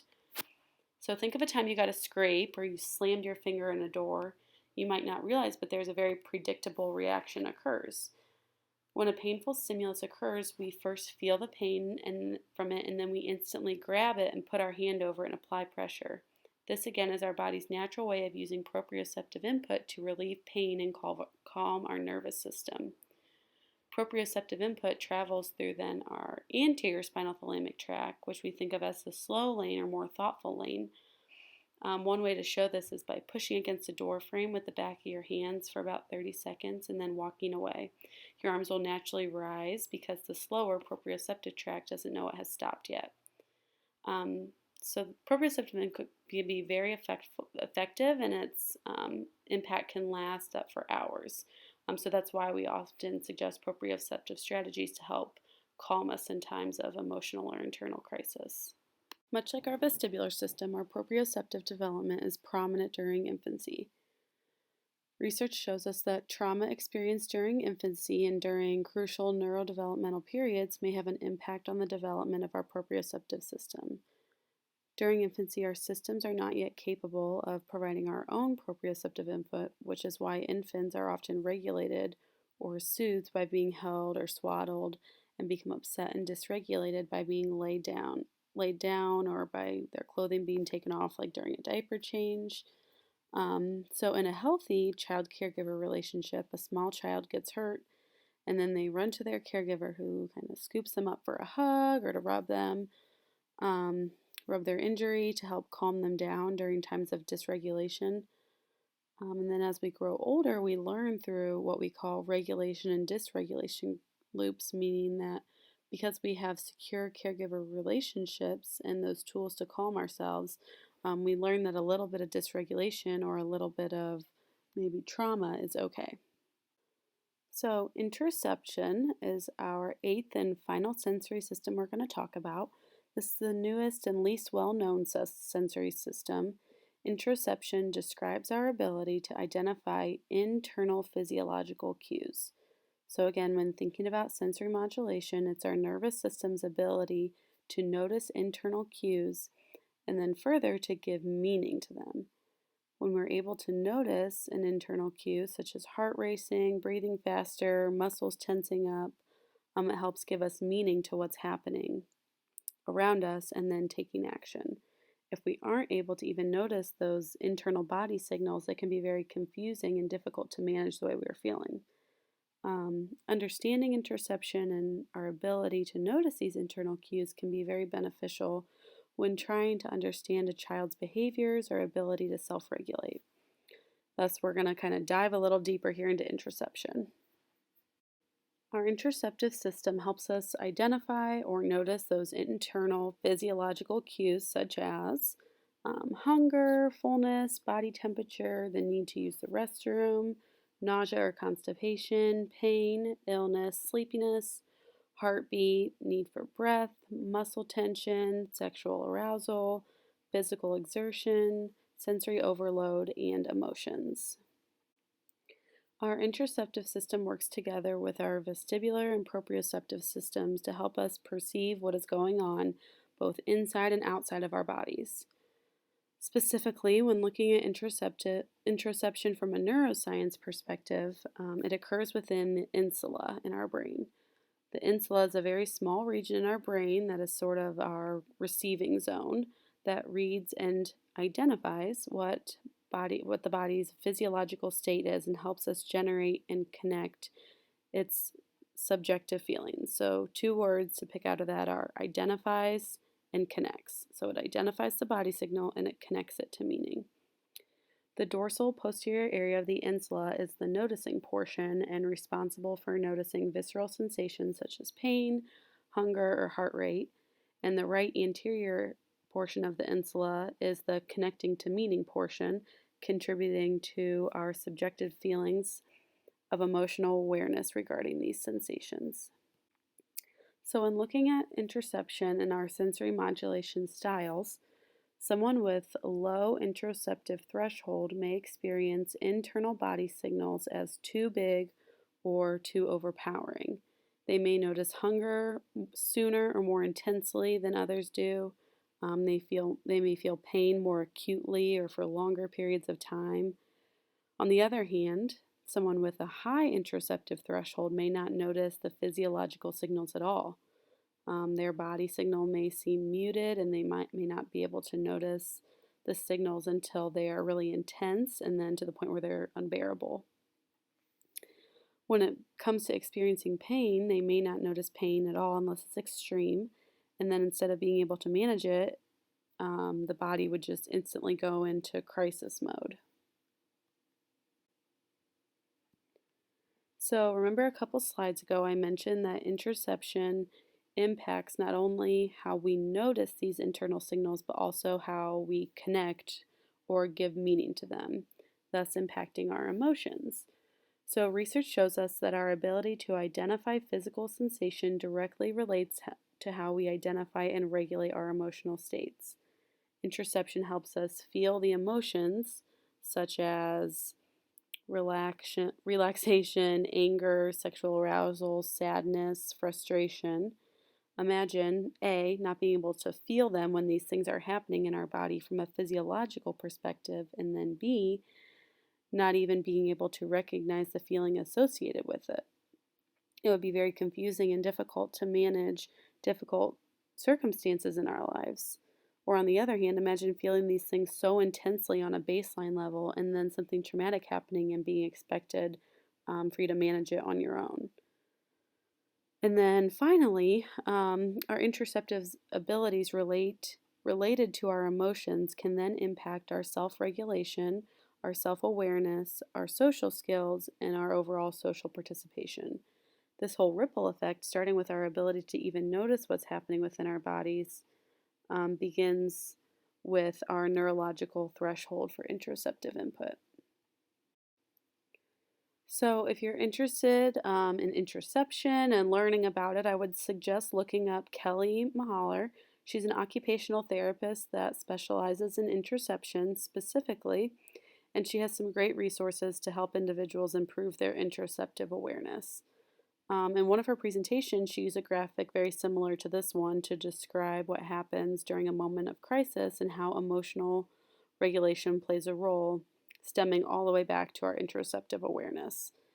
So back to our example of noticing like a ding in your car, healthy development, in a healthy developed interoceptive system, you noticed the internal signals. Maybe your heart rate increases, tight muscles, your face starts to get hot, and then you connect these body signals to identify that you're becoming very angry, and you connect it to the emotion of anger, and you have the urge to react. And then because you're able to properly notice these feelings and connect them to the emotions, you're able to appropriately self-regulate before blowing up. And then, so maybe you go for a walk. That's your reaction. And then the outcome is that your physical discomfort fades, your heart rate decelerates, your muscles relax, and you manage your emotions or self-regulated effectively. But again, imagine how this may go much different if you weren't even able to notice these signals happening, or if you weren't able to accurately connect them to an emotion. Research shows us that when we're looking at interoception and trauma, it shows us that poor interoception specifically is related to many mental health conditions such as anxiety, depression, ADHD, OCD, eating disorders or obesity, suicide attempts, and drug and alcohol addiction.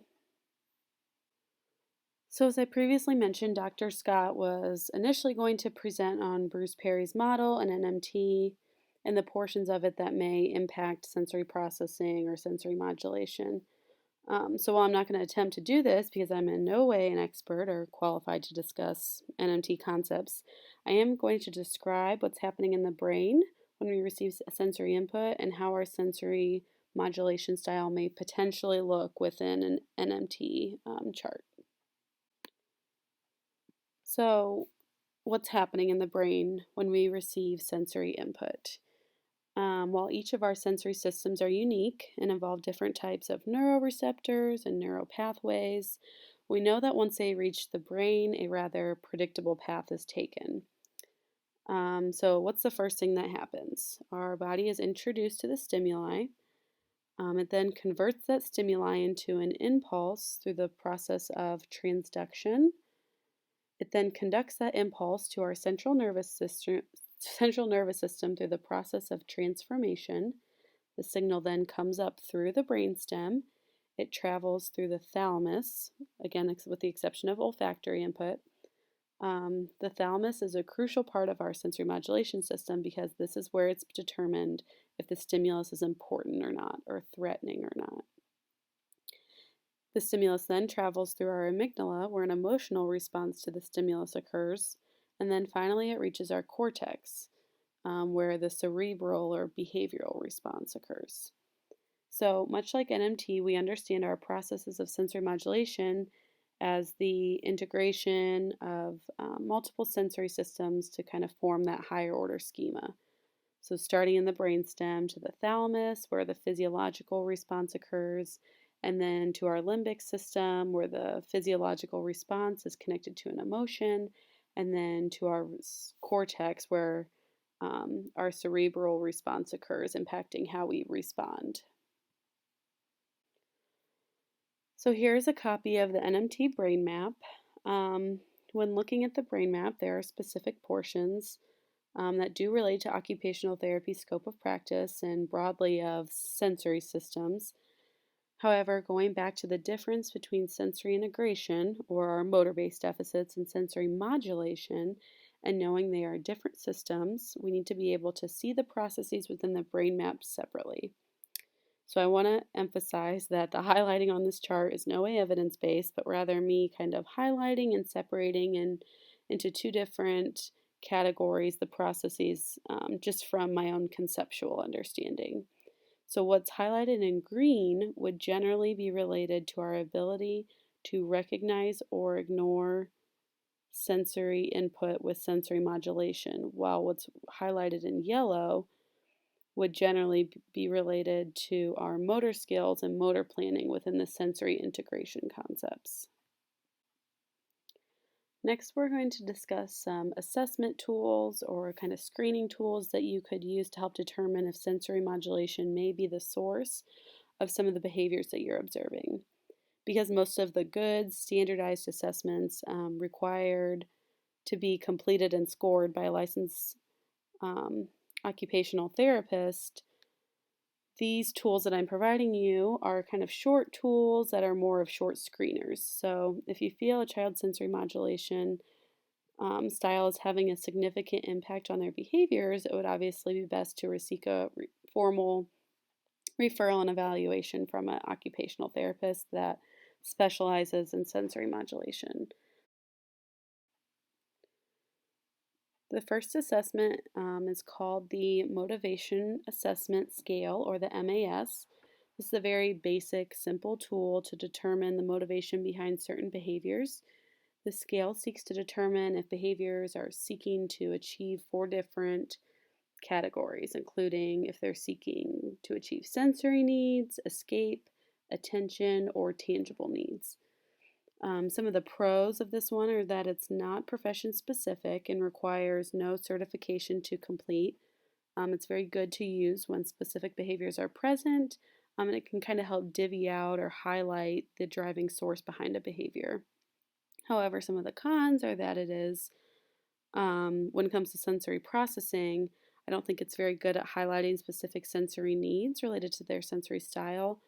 And then also, because it's so broad, it has pretty poor validity and reliability. So this short assessment is 16 questions long, but here's an example of the layout in the first couple questions. There's a scoring key at the bottom that kind of guides which question relates to which type of motivating behavior. For example, like question 1 and question 5 relate to sensory processing, while question 3 relates to attention seeking. And as previously mentioned, because this assessment is so broad in general, if it is best if the behavior you're trying to identify is very specific. Within the instructions, it even states that using "they are aggressive" would not be as good as using "they hit other people" when using this assessment. This next assessment specifically has to do with identifying an individual's interoceptive awareness. As previously mentioned, Kelly Mahaller has a ton of great resources related to interoception, including a really great assessment. However, it's not free to the public, I don't believe, so you would have to pay for it. But this one is free. It's called the Multi-Dimensional Assessment of Interoceptive Awareness version 2, or the MAIA2. It's a free assessment related to interoceptive awareness. It's a 37-item state trait questionnaire that breaks down interoceptive into 8 factors of awareness, including not distracting, not worrying, attention, regulation, emotional awareness, self-regulation, body listening, and trust. It's also, like I said, not only is it free, but it's also available for anyone to administer. So another potential benefit is that it looks specifically at interoception, which is nice. However, it does have poor internal consistency and reliability, which it could be due to the fact that it's a self-report style, so it leaves a lot of room for subjectivity when answering the questions. But I will say that most interoceptive assessments are self-report. So in order for them to be accurate, a person would have to have a pretty good understanding of their body, emotion, and emotional awareness in order to answer the questions about their emotional awareness, if that makes sense. So that's why it can kind of be hard assessment-wise to identify someone who has poor interoception. So here's an example, kind of some screenshots from the MAIA2. On the left are some example questions within the assessment. They're also on a Likert scale from never to always. And then on the right is a graphic of the answer key within the assessment. You can see how similar to the motivational scale, each question is kind of related to each of the factors that impact interoception. The next assessment I want to briefly touch on is called the Adolescent Adult Sensory Profile. This was an assessment that was created by Winnie Dunn herself. Thus, it aligns very well to her model and to sensory modulation. So the assessment is 60 questions. It's also self-report because it's for adolescents and adults. The child version is based off of parent report. It determines how an individual generally responds to sensations throughout their daily lives, including at home, school, or work. So this is one of the only sensory-specific assessments that's made for adolescents and adults. Additionally, it is by far the best psychometric-wise, and it's standardized, has good reliability, and moderate validity. So in the occupational therapy world, we kind of consider the adolescent adult sensory profile to be kind of our gold standard tool to assess sensory modulation and its impact on our emotional regulation. So obviously the biggest downside to this assessment is that it's not free and that it has to be scored by a licensed occupational therapist. And originally when I was going to complete this training in person, I wanted you all to complete it with me scoring it so that you could see how it differs from some of the free assessments and how much more specific it is, especially as that relates to sensory modulation. So not to sound redundant, but this is another reason why seeking OT evaluation would be really important if you felt that the client's sensory modulation was having a significant impact on their daily lives. The last one we're going to kind of talk about is a short checklist that I personally made. I made it based off of some common sensory-related behaviors that generally coincide with each different sensory modulation style. This is kind of meant to be a rough guide for you to use to determine if sensory modulation specifically is playing a role in a child's behaviors and overall well-being. And I want to emphasize that obviously this is in no way a formal assessment. It's more of a checklist of common behaviors, and that because our sensory modulation styles can be very complex and differ among each sensory system, information that it reveals should definitely be used with caution. But that also, that one way it could be used is kind of as a guide to some sensory modulation related language or phrasing to use when describing to families, or to have families to describe um, when talking to primary care providers or within your own documentation, specifically if you're trying to get a formal OT evaluation. So here's a screenshot of it, and kind of just listing some of those behaviors. You will have access to this. I think Dr. Scott will probably be emailing out all these resources for you, all the assessments and everything, but then also a copy of the checklist that I created. So just kind of showing in that top box, those are just some of the behaviors related to sensory seeking. And then obviously I kind of described each one separately throughout. All right, so kind of final steps. We've talked about sensory modulation, what it is. We've talked about how you can kind of identify it. So finally, we're going to talk about some sensory related supports or techniques that you can use within your own sessions or treatment plans.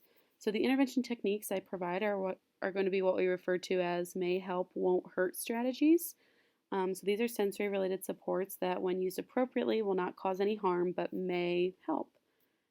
Again, a licensed occupational therapist would be the best when providing formal intervention for sensory modulation deficits. However, children whose sensory modulation style is only impacting them in a small way, or you may think just be part of the problem, sometimes just some simple sensory supports can have a positive impact.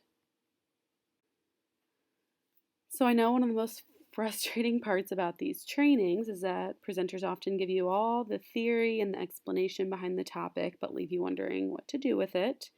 So I personally feel that just accurately understanding sensory modulation is the biggest tool that you can have to even begin to try to understand how to incorporate it into your treatment planning. One, because there are so many different types of sensory related perspectives. Two, because there are so many misconceptions regarding sensory modulation and our ability to change someone's sensory style. And three, because there's many different interventions over the years that I think have become popularized and then generalized to everyone who has sensory differences, and they may not be appropriate or effective for everyone. Which is why I think just having a very clear understanding of what it is you're looking at can be your biggest, most effective tool. So the first way all this information that we've talked about up to this point will help inform your treatment, it'll be by educating caregivers. So as I've learned through observation of sessions and meetings with Buckeye Ranch families, ability to communicate and articulate information is a great skill that you all have. As with anything else, our ability to communicate with caregivers on how an individual's sensory modulation style may be impacting their behaviors or overall well-being is just as important. So if a caregiver can take your education and then have their own basic understanding of sensory modulation's role in daily life, it can help equip them also with their own tools to support their child. The next way it can help inform your treatment is activity selection. So if you feel a child may be a sensory seeker, for example, you may start sessions with some heavy work or some movement before asking that they sit still to have some like heavy discussions. Or if you feel that they have a sensory sensitivity or sensory avoiding, you may choose to have your sessions in a quiet or more calm setting to kind of set them up for success. And then the third way, which kind of tapers down to our next bullet, is that providing education on environmental supports is one of the most basic but yet very effective ways to manage sensory modulation. These are our most kind of useful may help, won't hurt strategies. And then these supports The best thing about them is that they can apply within a family's home, within their classroom, at the ranch, in the community, etc. So before we get into some of the specific treatment strategies, I just kind of want to touch on this for a moment. This is a model of treatment that I came across kind of in my research, and it's called Safe Place, which stands for Sensory Attunement Focused Environment. I will say that it does seem kind of broad when looking at sensory modulation specifically. For example, they kind of combine motor-based sensory integration principles with sensory modulation principles. However, I feel they have some of the key features of the model align really well with Buckeye Ranch's trauma-informed care principles. So this model is centered around family involvement, and the key features include recognition of sensory needs, co-regulating and improved caregiver attachment, and then finally traumatic healing. So this is a model that was created out of the Kumar Center in Massachusetts, and if you're interested in it, they have a ton of resources on their website, such as podcasts and learning materials. I think maybe even some CEUs, I don't know, related to this model if you're interested in looking further into it. So from an occupational therapy perspective, when providing intervention for individuals with sensory modulation differences, we aim to create a match. We have very little evidence from any of our research that any of our occupational therapy interventions can change an individual's neurological threshold or even change their sensory modulation style. Therefore, we kind of aim to create a match with their sensory style instead of trying to change it. We create this match by creating a supportive environment, modifying their daily routines, tasks, and activities. And then the next thing we aim to do, especially with some of the older children or adults, is to target their cerebral response or behavioral related response related to the sensory experiences. If we feel they're capable of understanding their own sensory modulation style, they'll definitely be most successful in organizing their daily lives to match their sensory needs rather than try to change them. So when creating a match, there's different strategies we can use, different sensory supports we can use. And so we're going to kind of go into some different sensory-related interventions that you may find beneficial to apply in your sessions or treatment planning. Again, these sensory supports will directly be related to sensory modulation needs, not any sort of motor-based deficits. I'm going to first start out by providing you some very general, very broad sensory support principles, techniques for each sensory system, some environmental supports, and then finally some sensory supports that specifically are kind of aimed at calming and co-regulating. Some general rules of thumb that apply when thinking about sensory modulation is that those with low neurological thresholds need slower transitions throughout their days. Additionally, they'll be most successful, again, with a very predictable schedules and routines. This, again, goes back to these individuals kind of needing control or needing to be prepared for the sensory stimuli they're going to experience throughout their day. Because this threshold for sensory input is so low, the smallest amount of unpredictable input can easily cause sensory overload and dysregulation. So I came across this photo to the right. Someone posted it, I think, on Facebook recently, and they were talking about our current quarantine rules amidst COVID-19, and also in the midst of Autism Awareness Month. So if you can't read it, it says, the whole world is overwhelmed by sudden change of routine. It's not that easy, huh? So I love a good, relatable example when trying to explain how someone with sensory modulation difficulties may be feeling. So these past couple weeks, the amount of change to our daily routine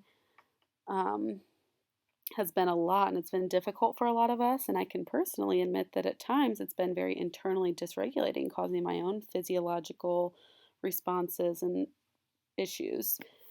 So this is a small comparison of how someone with a low threshold may feel when we abruptly change their routine and expect them to just quote unquote adapt. But then kind of looking back, so individuals with high neurological thresholds, those individuals in general obviously take a lot of sensory input to reach their threshold, so they may need energizing interactions and activities incorporated throughout their day. They may need assistance translating their actions into words. And because the two sensory systems related to high thresholds may look very different, you may use different supports. For example, those with low registration, you may need to repeat instructions, repeat instructions several times, or even repeat their names several times to get their attention, while those who are sensory seeking may be most successful when their day-to-day schedule or activities are full of physical movement and sensory-rich activities. So some general rules of thumb when working with a group of children, such as in group sessions or in the residential houses, is that we must recognize, A, that the group will likely be comprised of children with a variety of sensory styles. So this can be difficult when choosing which sensory reports to provide. However, we know that in general, it's good to provide a combination of unstructured and structured activities. Providing opportunities for unstructured active play can allow children with a low threshold to play independently, and children with a high threshold to get in a lot of movement, activity, and interaction. Additionally, we want to provide opportunities for structured movement. We know that movement and activity is essential for developing brains and keeping attention on tasks. So when you provide structured movement such as brain breaks on like Go Noodle or yoga or dance, it allows children with low thresholds to get that active but activity and that input in a very predictable manner. But it still provides sensory input for children who have high thresholds who need more of that. And then finally, because vestibular and proprioceptive input is often good for all types of sensory styles, selecting activities for groups that involve providing vestibular and proprioceptive input can probably be most beneficial for individuals on both ends of the neurological threshold continuum. So then next, when looking at sensory supports related to each different sensory systems, I divided them up between supports for individuals with low neurological thresholds and supports for individuals with high neurological thresholds. However, when selecting these tools, remember to also consider their behavioral response and if they're actively trying to reach that threshold or avoid that threshold, or if they're just passively responding to it, because the supports that you choose can have be more impactful if you're aware of those responses. So first, when looking at our tactile systems, for individuals with low neurological thresholds for tactile input, we must remember that very small amounts of tactile input is all it takes to overwhelm their nervous system.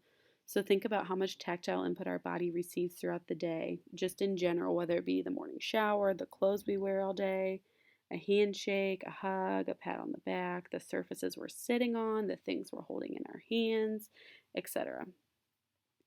Therefore, those with low neurological thresholds, what you may consider a normal amount of input, may still be too much. So for these individuals, the main thing to remember is to avoid unexpected touch, such as when you're walking by or a hand on the back while speaking to them. Instead, try to use maybe words to communicate, or try a high five or a fist bump. That way they have some control over if they want to participate in that tactile interaction or not. And then additionally, because they may prefer to control the amount of sensory input they receive, allowing a child to line up at the end of the line or the back of the group or at a desk on the end can often help prevent unpredictable tactile input from others. Clothing is often a huge issue for those who have low thresholds for tactile input. They're going to notice every tag, every seam, every rough or ill-fitting fabric, to the point where it can be difficult for them to focus on anything else throughout their day.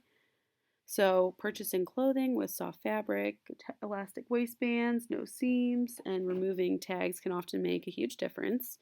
And just remembering that, like, if a child's refusing to wear jeans, that they may be more successful if you allow them to wear leggings or sweatpants, or even jeans that have a lot of stretch or soft materials instead of just denim. And then lastly, these individuals often will hate having their hands messy. So if you think of the homunculus, which is that kind of depiction of our sensory input, and you think about how the tactile sensory receptors we have in our hands, we know that input from our hands is extreme. So thinking about like a lot of art activities that we ask children to do, such as like finger painting or paper mache or even gardening, can be very overwhelming and internally dysregulating. Oh, so sometimes simple modification to the activities, such as supplying gloves, tools, or even a shovel, are enough because they don't have direct contact with the substance. Now, on the other hand, individuals with high thresholds for tactile input may always be just touching everything in their environment. So, A, understanding that behavior for what it is, um, and that understanding that sometimes while that can be distracting or at times it could seem inappropriate, you can also provide them with supports such as sensory bins or giving them maybe like allowing themselves to give themselves a hand massage with lotion or even fidget toys. Um, and then also when teaching new concepts, these individuals may benefit from using touch throughout the learning process. It might kind of help them relate it and tie it all together. So when looking at our auditory system, individuals who have a low threshold for auditory input, just like tactile input, can have a difficulty functioning throughout their day in what you may consider a normal environment because of the tendency for a lot of unpredictable auditory input. This is evident especially in settings where there's a lot of people, such as in classrooms, on the playground, in a restaurant, or even a grocery store. So one very traditional method people have found to manage this sensitivity would be to provide someone with headphones to dampen or block out any sort of auditory input. However, this is one of those intervention techniques that got so popular so quickly that people started using it inappropriately. For example, if you're going to provide a child with headphones, they should only be used in specific situations or specific settings. They should never be wearing them all day, every day. Because if you can consistently block out all auditory input they're receiving, it can make even small amounts feel intolerable. Another effective method is to provide advanced warning about loud sounds that may occur. So this is often very possible within school settings. When warning a child about the bell that's going to ring at the end of the class period, or if there's going to be a fire drill and what time that's going to be, that allows the child to be prepared for it, or to try to avoid the input, maybe by covering their ears so that their nervous system doesn't become so overwhelmed. And then additionally, in the school or home settings, when asking a child to focus on a task, being aware of the auditory input around them. Simple things like reducing background noise and allowing them to work independently or in smaller groups can be beneficial. If you're going to play music or have the TV on, sometimes having it very low levels or using instrumental or calming noises would be best. And then for those with high thresholds, they may benefit from the exact opposite strategies. To focus, they may benefit from headphones, playing music. This can be helpful with motivation and attention. One of the big things to remember for individuals with high thresholds for auditory input is that they may not register you addressing them or talking to them. So we must remember that it's not simply them ignoring us, and we have to have the patience with our verbal instructions, allowing to repeat yourself if needed, and also when giving verbal instructions, it may be beneficial to have them repeat the instructions back to you to know if what they're actually auditorily registering what you said. Because when a child with a high threshold is trying to focus, it can be often difficult if they're not even hearing what you're saying. And then finally, when trying to relax or sleep, these individuals may benefit from sleeping with a fan or some sort of music in the background. When looking at our visual system, those who have a low threshold for visual input may be very distracting. So visual input doesn't always occur like unpredictably unless you maybe flip on a bright light really fast or are watching an action-packed film. However, a lot of clutter, bright colors, or bright lighting can often cause dysregulation without them even noticing. Therefore, it's best in general to keep clutter within the home or school environment to a minimum. We know that dim or non-fluorescent lighting is always best. However, if you do have to use fluorescent lighting, which is pretty common, covering the lights with fabric is often pretty beneficial. And you may also want to allow these individuals breaks from visual input when needed, such as in a very crowded or visually busy space, kind of allowing them time in a blank or quiet space can kind of help break up some of that visual input. And for those with a high threshold, they may need more and more intense visual input to notice it. This could mean using bold fonts, larger writing, or high contrast mode on like computer screens. And then additionally providing visually stimulating toys such as like fidget spinners, tops, or LED color changing lights may be beneficial when helping maintain focus during maybe like an auditory task. So when looking at our olfactory and gustatory systems, for those with a low threshold for olfactory input, you may want to avoid strong perfumes, air fresheners, or candles. Also, using mildly scented detergents may be beneficial. Kind of remembering that a scent you don't even notice, they may be noticing and it may be causing distraction. And then also remembering to be aware in spaces where there's a lot of mixed scents, such as like in a school cafeteria or a restaurant, and perhaps allowing those individuals to have some extra space in those spaces. But then on the other hand, those with high olfactory threshold may benefit from the use of like really strong scents, such as essential oils on their wrist or neck, or even on their pillows or blankets at home. And then when looking at our gustatory system, those with a low threshold, as we've previously talked about, is often associated with picky eaters. And again, it might not just be the texture that they're not liking, they may not also like the flavor. So, those with a low threshold, you may want to offer foods that seem bland to you or smaller amounts of salt or seasoning. And then on the other hand, those with a high threshold may prefer foods with really strong flavors um, and spices or a lot of salt. And then another simple trick is to kind of have them chew gum or suck on candy throughout the day or during a task to kind of help provide some of that input. So, our vestibular system can be very tricky. If you think about the inner ear and its complexity, and then think about all the other input that influences our vestibular system, it can be very difficult and it can be a lot to kind of divvy out. So, when thinking about sensory modulation deficits regarding our vestibular system, you have to understand that vestibular input can be very impactful. So, one big thing to remember that I want to note is that the warning signs that something is off with the vestibular system are often mistaken as behavioral issues, such as poor attention and increased anxiety. And just as deficits with our vestibular system can be very impactful, any sort of vestibular intervention can also be very impactful. Its effects last anywhere from 3 to 6 hours after the input. So, for that reason, you want to respect a child's preferences, especially one with a low threshold. If they request to stop an activity, especially one with a lot of movement, allow them to stop it right away.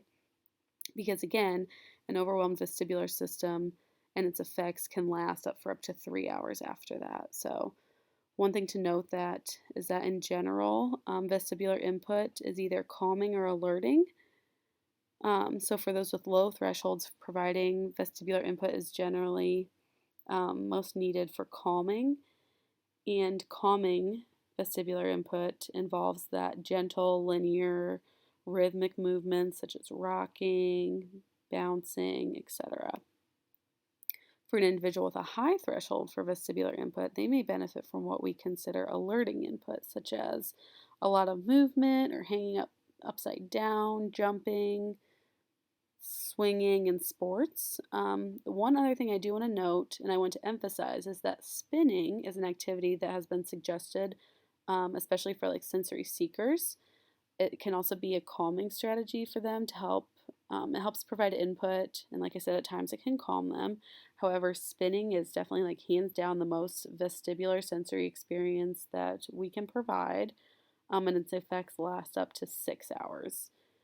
After a very short amount of time spinning, it causes the vestibular system to literally shut off. And then, as a response of not being able to handle the input, it causes that nausea and vomiting.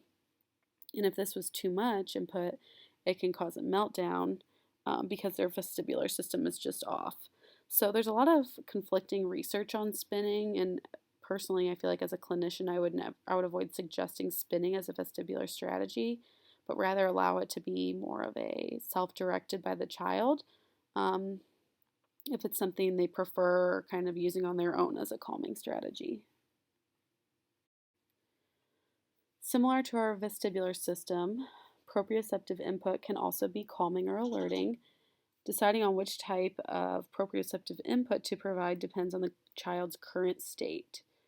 So, in general, those with a low threshold for proprioceptive input may require more calming strategies. However, those calming strategies can also be provided to those with a high threshold that's experiencing crisis. But when looking specifically at low proprioceptive threshold, um, we will often need that calming input, such as deep pressure, stretching, and yoga. Additionally, you may want to kind of avoid forcing excessive movements or activities such as sports that require like heavy work or a lot of contact. And then individuals with high proprioceptive thresholds may more commonly benefit from that alerting proprioceptive input, such as climbing, running, contact sports. Heavy work is a very popular intervention technique used. This involves providing proprioceptive inputs to the joint and muscles through, again, what we refer to as heavy work. Some common heavy work tasks include like pushing or pulling heavy objects, climbing, crab walking, bear walking, etc.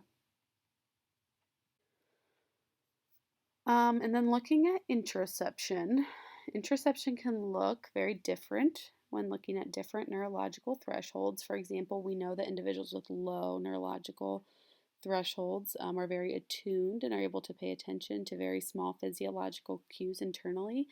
But on the other hand, those with high thresholds have a difficulty noticing those internal cues and having a harder time relating those internal cues to a particular emotion and then emotional response.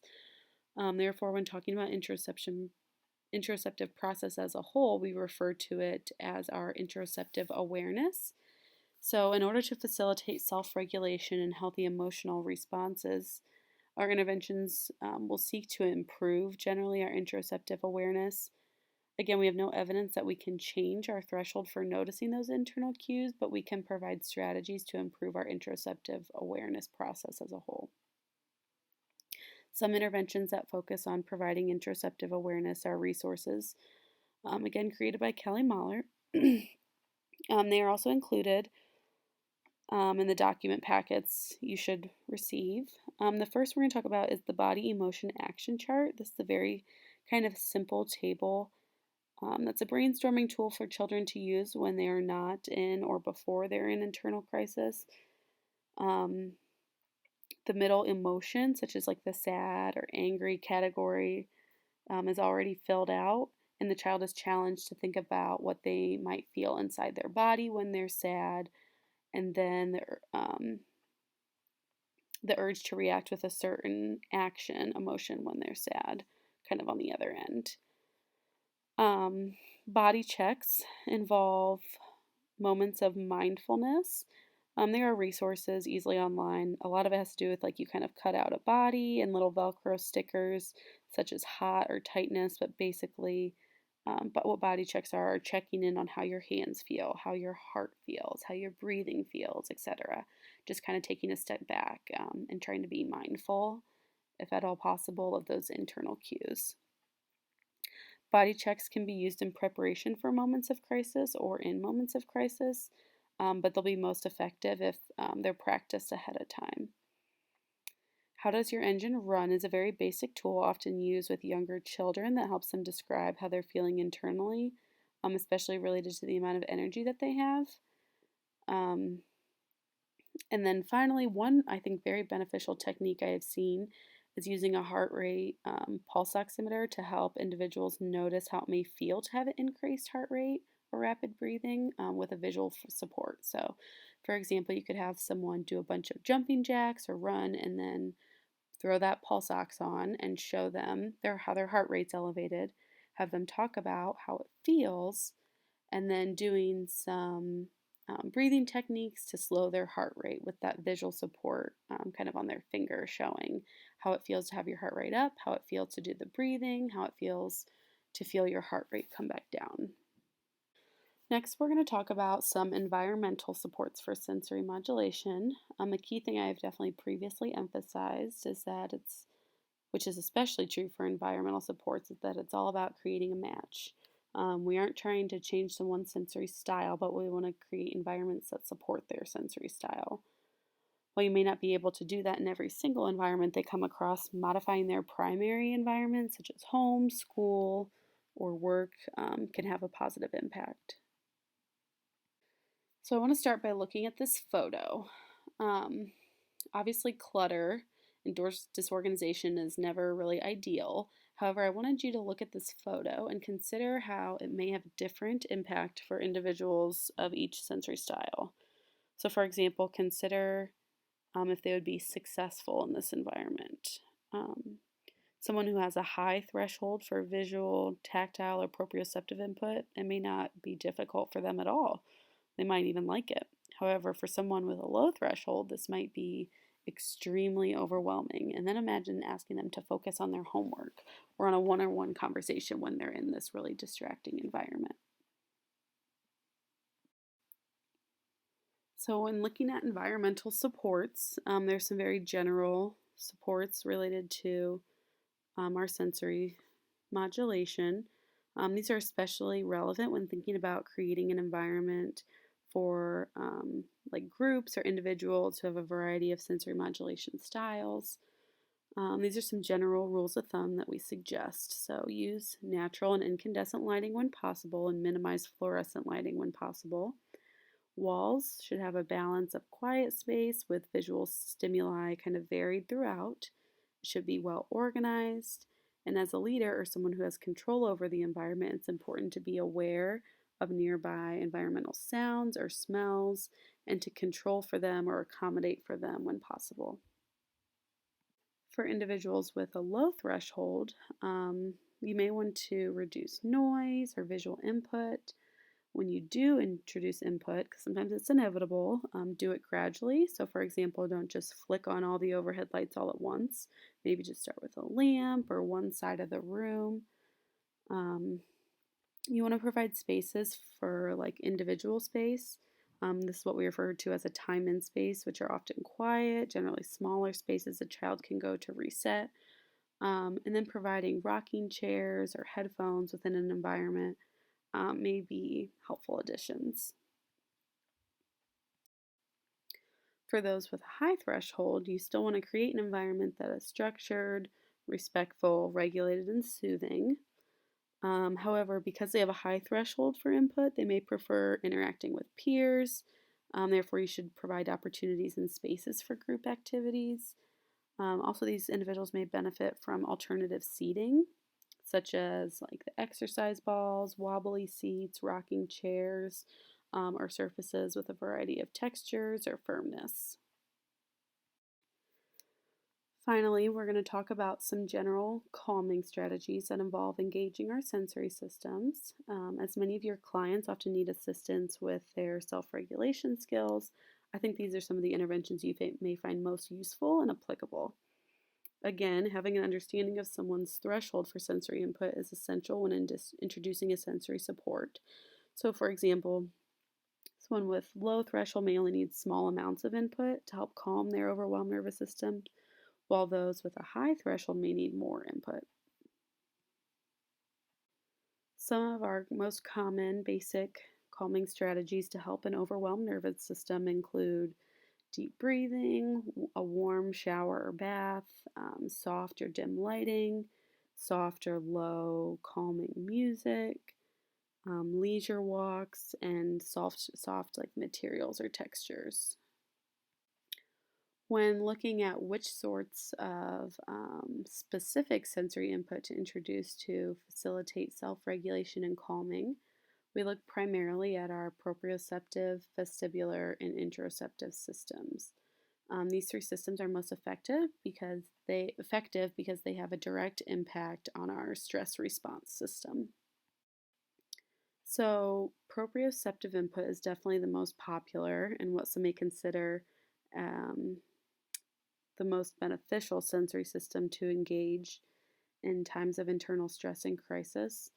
With an understanding of our stress response system, we know that during moments or even just increased stress, our body releases cortisol. This causes what we refer to as our fight, flight, or freeze response, engaging that sympathetic nervous system, where our heart rate increases, breathing picks up, blood pressure goes up. And when we provide proprioceptive input, such as deep pressure to our muscles and joints, it triggers a release of serotonin and melatonin, which are both calming hormones, while decreasing the secretion of cortisol. So our proprioceptive system is very effective in engaging our parasympathetic system, which is why it's so effective in calming. And it's also one of those where its effects can last up to 3 hours. I know I previously mentioned that proprioceptive input can be beneficial for both calming and alerting. So when first reading that, we assume, oh, we would always want to just calm the nervous system. However, if someone has a very high threshold for proprioceptive input, we may want to introduce alerting stimuli to the proprioceptive system to facilitate an external calming response. Because we know input can either be calming or alerting, we first need to identify two things. What is the purpose of providing the input, and when will the activity take place? So for example, if the purpose of the input is to calm an overwhelmed nervous system, we want to introduce it before individuals become overstimulated, anxious, or distressed. This is when it will be most effective.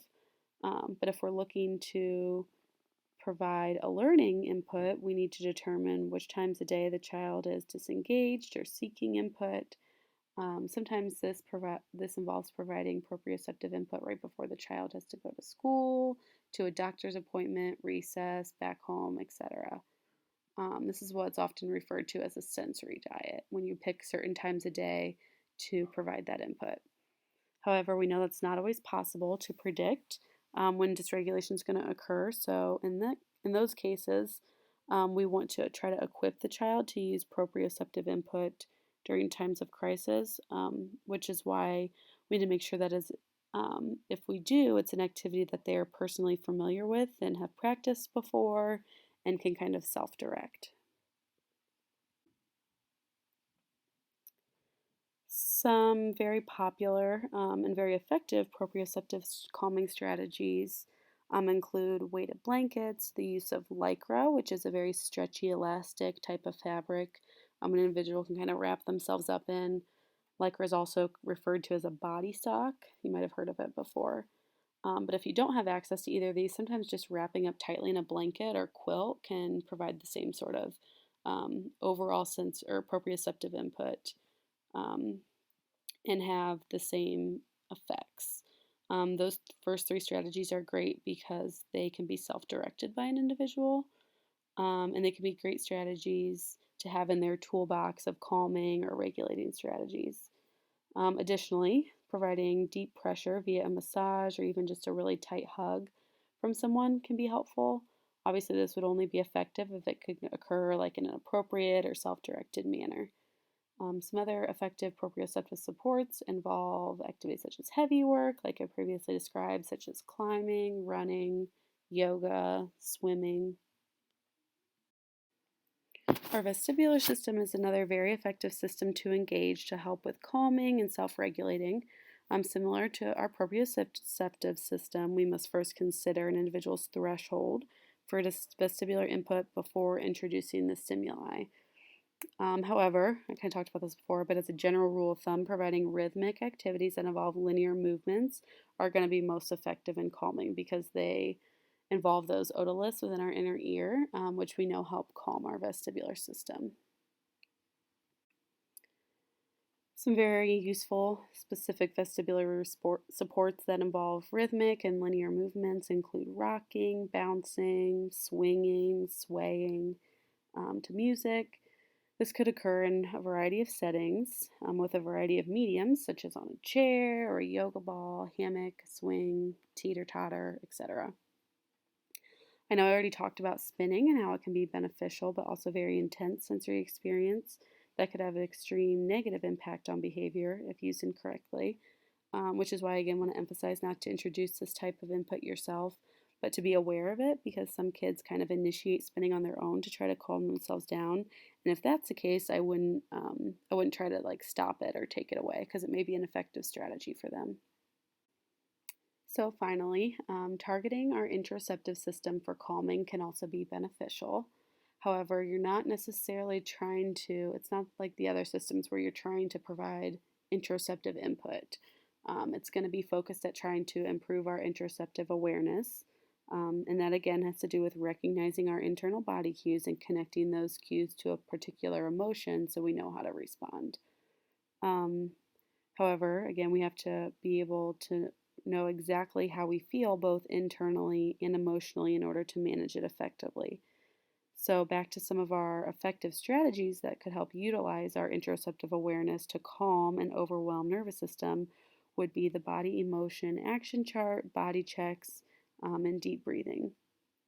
Again, these interventions they would need to be introduced at an earlier time and practiced before the body is in internal crisis if you want them to be effective for calming.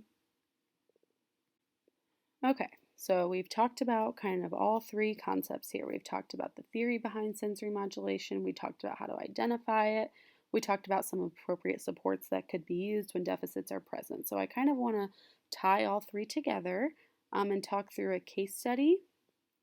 So this case study was created based off of my own observation at Buckeye Ranch and some collaboration with her clinician and treatment team. You should have a copy of it, but if not, I'm also going to read it out loud here for you. So this case study is going to be based off of who we refer to as SE. The client SE is a 9-year-old female currently in the 3rd grade. SE was referred to TBR in 2019 by her adoptive parents due to difficulty with behaviors at school and home. SE has lived with her adoptive parents since birth. It has been reported that there was a history of intrauterine trauma and substance abuse from her biological mother. SE's adoptive parents provide a loving, supportive family system. However, they do report that it's often chaotic and kind of loud living environment. They report often feeling stressed and overwhelmed with SE, which at times can result in strong tones and unpredictable responses in their behaviors. SE's parents have described her as a difficult child who has been difficult to comfort and soothe since infancy. SE often seems to have an overreactive stress response. SE's parents have been fearful of feeling like bad parents in the past when linking with services and agencies. However, they are extremely committed to caring for her and are devoted to making sure she is able to be most successful. Essie's parents are currently seeking formal evaluation from her primary care provider to determine if Essie has autism spectrum disorder. They feel this may help explain the behaviors and gain more understanding for both them and for others. Essie's parents have identified that she also struggles with sensory processing. Essie's mother reports bath time has always been difficult for Essie and does not like getting wet, drying off with a towel, or allowing lotion to be applied. Essie is very selective with which types of clothing she'll wear, often refusing to wear denim jeans.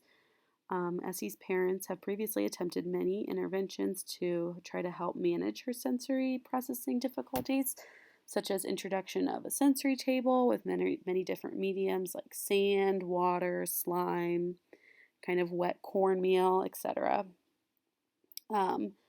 Essie and her father they like to kind of partake in these activities together, and they recently had a competition to see who could tolerate wearing wet socks for a longer duration of time. Essie's parents have spent a lot of time over the past year working on her ability to tolerate the different textures, and they felt that she was making progress. However, Essie's mother reports that she will still have a meltdown if a drop of water hits her foot in the kitchen unexpectedly, and that she still does not at all tolerate lotion on her skin, and this causes daily conflict in the home. Essie's parents have worked to introduce calming techniques for Essie over the years, including a weighted blanket, chewing gum, and increased routine. Essie responds well to being held tightly by her mother or using her weighted blanket when feeling dysregulated. Within the school setting, Essie has difficulty maintaining attention during tasks. She was diagnosed with ADHD in 2016 and often struggles with sustained attention, um, has difficulty listening to instructions, and often leaves her seat in situations where she's expected to stay seated. Essie's mother reports she often fidgets or taps her hands or feet and makes noises with her mouth. Essie has difficulty maintaining friendships with peers as she's often seen as too bossy and wants her friends to play by her rules. Additionally, Essie has a history of compulsions. Essie's mother reports that she lines up her toy cars by color and model and has to organize items on shelves in stores and cleans up maybe like a waiting room or a doctor's office when she feels they're disorderly. Um, Essie has previously reported that it's difficult for her herself to ignore it when items are out of order in places she visits. She will easily get upset by disorderly spaces and will throw a temper tantrum if she's not able to organize it. Essie's mother reports these tendencies have been present since she was little.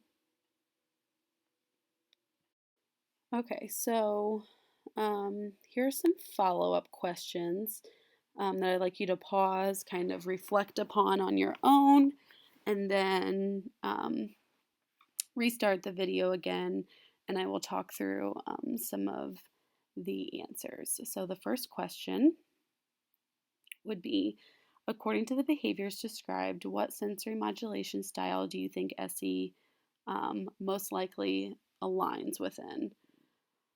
So I would say that this would be sensory avoiding. And then what are some sensory behaviors or key words that stuck out to help you identify the sensory modulation style you guessed? So some of the things that stuck out to me through observation and case reviews were her lack of adaptability, and on the other hand, her success with routine, how she does best when she's playing alone, how she can be kind of controlling. And then, specifically, when looking at some of her sensory systems, especially her tactile system, the meltdowns in the presence of the unpredictable input. And I know that there were some different sensory systems talked about throughout, but especially with that tactile system, it seems that she has always kind of struggled with tactile input, and especially when it's forced upon her. So then question 3, do you feel her parents' attempts at intervention have been appropriate or effective? And then if yes, which ones? If no, which ones? So I think some were effective and some have maybe been ineffective or maybe inappropriate just based on lack of understanding. So I think when looking at trying to improve her tolerance for tactile input, they've been operating under one of our misconceptions, which is trying to force change to her sensory style. Again, it seems like she has a very low threshold for tactile input. And when forcing her to put her hands in messy substances or wearing wet socks, she may be able to externally tolerate it when internally maybe her stress response system is and her physiological cues are like through the roof, which is why she would have the meltdowns in the presence of the unpredictable input.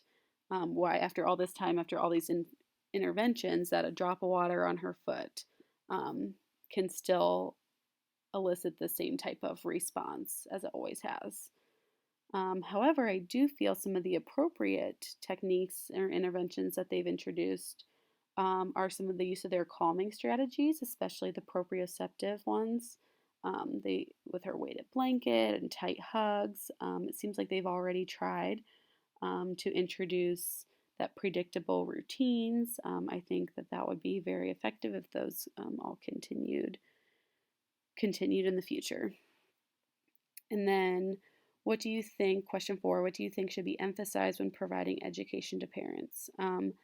I think that this is education that many people and parents need to have a better understanding of, but the main thing is that she's likely has that low neurological threshold, and that internally that this is a physiological part of her neurological makeup. That low threshold is just part of her. You can't necessarily change it. And when you're forcing input, it's causing that internal physiological response that you may not see from the outside, or maybe sometimes you do see it.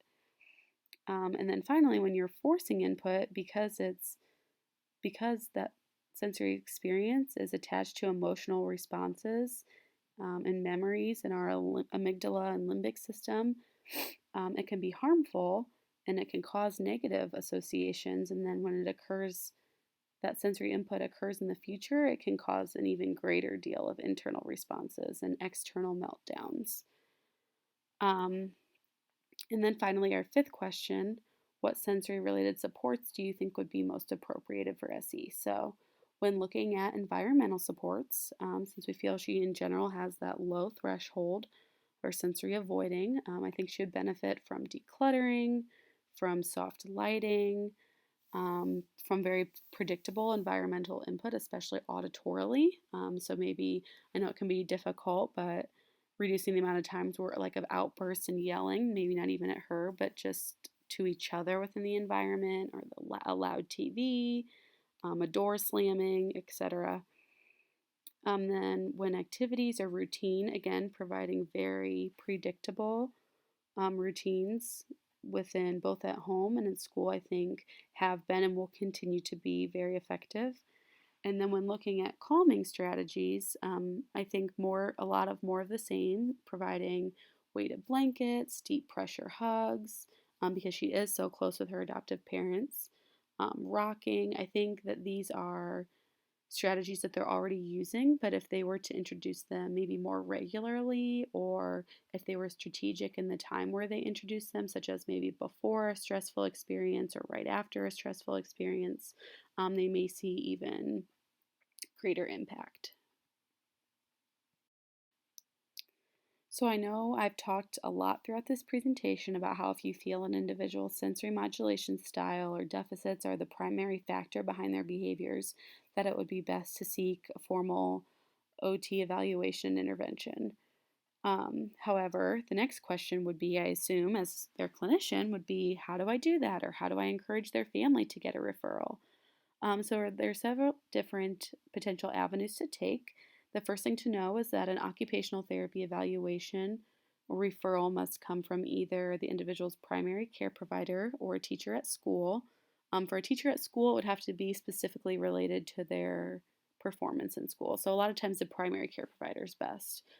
So I reached out to Dr. Scott and to Brittany Flora, who's a clinician here at Buckeye Ranch, who has recently had a lot of success in the past advocating for OT referrals, to kind of see what sort of strategies they found to be most effective. So first, you must be able to accurately and effectively educate the family or caregiver on why an occupational therapy referral could be beneficial.